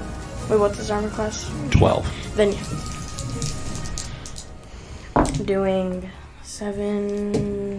13 points of damage. Make it merciless. So, I run up behind him, and, like, really quickly, he, like, looks to see, and I come up with my maul, and I go, boom, and I hit him, and, like, the strings around his, like, neck or whatever, like, fall back, and his head just falls back. Nice. Brutal, but nice. Okay. It is now going... Is that it? Because that was your movement. That's your attack. There's really... Unless you got, like, a bonus action or something. You can move 2 more spaces, because you only moved 30. That's all I know. Well, I guess I'll move 2 more back. Okay. Coolio. Mr. Bubbinsworth, followed by me. I'm just gonna squeeze past him then. Squeeze past Thrander Yes. in that little narrow section of the tunnel. So you dash across the cavern floor and get right up behind Brewbane? Yep. Okay. Yeah, pretty much squeeze past him, dash my way, yeah. Understood. Can you, with the UNT who is knocked prone, get him to stand up, which is going to be part of his movement? I need you to then move 2 squares. Correct. The 2 UNT across the cavern, over here on the side closest to where Nick is setting, get a clear line of sight towards Geth, and they pull out longbows and begin a 2 UNT volley in your direction. The first one missed with his first shot. Its second arrow hit armor class 19. I'm going to need you to... Well, that's very interesting. Doesn't look like there's a con save or anything. Do you have immunity to poison? Yes. He does because of the belt, doesn't he? No? Because of the group that he's in. Oh, yeah. Oh, son of a gun. We're immune to poison, disease, and curses. Nice. Unless it's lich curses. Unless it's a powerful demi-lich curse. You're going to take 3 points of piercing damage from that arrow. The second UNT also launches 2 arrows in your direction, both of which miss. So 4 arrows go flying across the room. Thrander, you're actually behind Geth. You kind of basically like duck low and use him, even though he's like a good 10, 15 feet in front of you. He's like just a huge meat wall, and so you're standing kind of like 15 feet behind, but still like in his shadow, though there is no shadow here. But you see the arrows go winging across the room, and the whole time you're like, you missed me, you can't see me. So that's their turn. It is now going to be your turn. I guess I'll move a double move to catch up to those guys. Maybe Casey can help you out with that, or How far? or actually Nick probably would be able to help you out there. If I do a double move, it's 70. You're at 40. You can just leave me right there. That way. You can still move forward. Well, the thing is then we're going to be double moving through each other all the way to the end. Versus. Understood. It is now going to be Brubane's turn, followed by Geth. Do another dash. Understood. So Brubane continues his dwarven charge further into the caverns. It is going to now be Geth's turn, followed by Bubbinsworth. Can you move me 80 up there? I'll do it. To what? 80 feet. Up to where you're at, Nick. Through the... There you go. Mr. Bubbinsworth, followed by me. Oh. Right behind him, pretty much. Is this you or you? That one. Yeah. How much? Pretty much right behind him, because I'm not going to weasel my way through him. I'll just kind of stick up behind him and then just have the bow at the ready. Because I don't know. My player doesn't know that there's anything around the corner. So. Okay. Alright, it's going to be the creature's turn. Thorander, is that you in the back of the group? These two UNT come up behind you and try to stab you in the back. What? Who would do that to me, man? That is a good question. How dare they? Evil. So the first UNT swings twice. They both have dropped their bows and they're now using their scimitars. Both swings miss you wildly. And I mean, the other one's even worse. They're obviously struggling, doing everything they can to fight whatever is controlling them. The second one, I literally rolled a 2 and a 3. So even with, there's pluses to that, but it's 1 point above a automatic failure. It's that bad. So it's now going to be your turn there, buddy. Thorander. I'll just move up behind Mr. Bubbinsworth. I'm just going to call you Mr. B. Call me Bubby. No. Sup, Bubby? It is now going to be Brubane's turn, followed by Geth. My turn already, huh? I'll hold my action, waiting for everybody to catch up to me. Okay. Catch up to the dwarf. There is a little bit of irony there, that's true. I mean, you ran hella quick across that cavern, outrunning everybody else. And now the dwarf is literally standing there waiting for the rest of the party to catch up. Madness on a stick. So Geth, followed by Bubbinsworth. What are you going to do there, buddy? I guess move me up behind. Move me up behind Nick. Please. Anything else? And nope. Move me 60 feet towards... I'm assuming that's staircases over there? Okay. The creatures are going to move back the other way and try to pick up their bows. No. The irony being, based off of their current position, they can launch their arrows down that hallway at Mr. Bubbinsworth.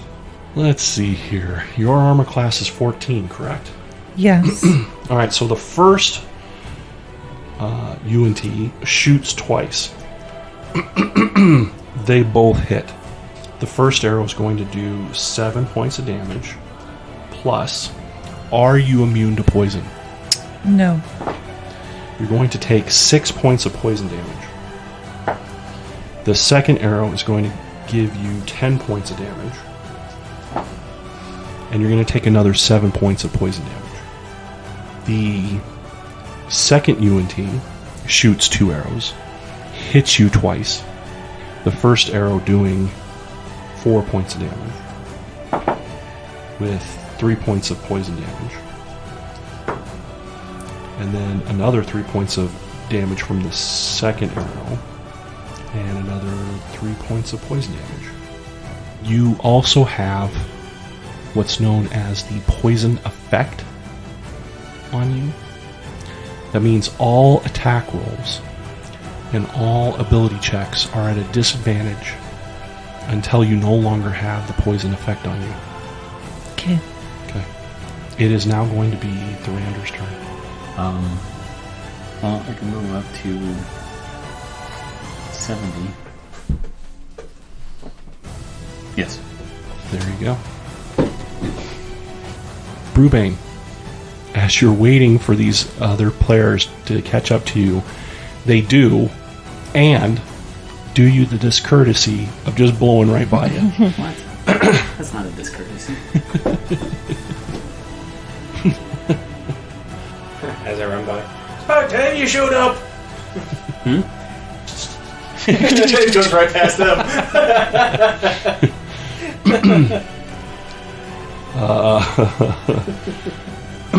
Geth followed by Bonesworth. Move me up 80, please.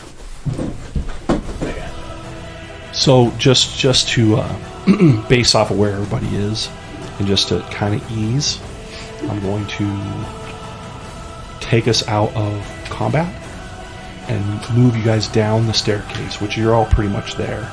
So give me a moment. Okay. This is the staircase right there. This staircase at the back of the cavern.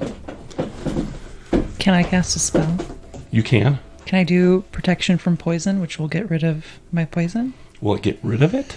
You neutralize the poison if more than one poison afflicts the target. You may do that. I'm like, oh gosh. And for an hour, I'm now immune to poison. Quite effective. And what spell was that? Protection from poison. That's very rare. Helpful, but very rare.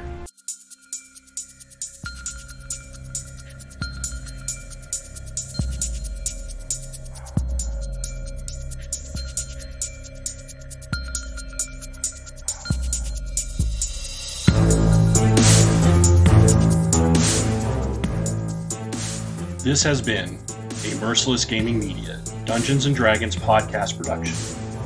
Everyone here at Merciless Gaming Media, Jerome, Keegan, Nick, sometimes Casey, and myself truly thank you for your patronage. Before we say, until next time, we would like to leave you with this thought. The best way to solve any problem is to face it head on, by averting it entirely with time travel.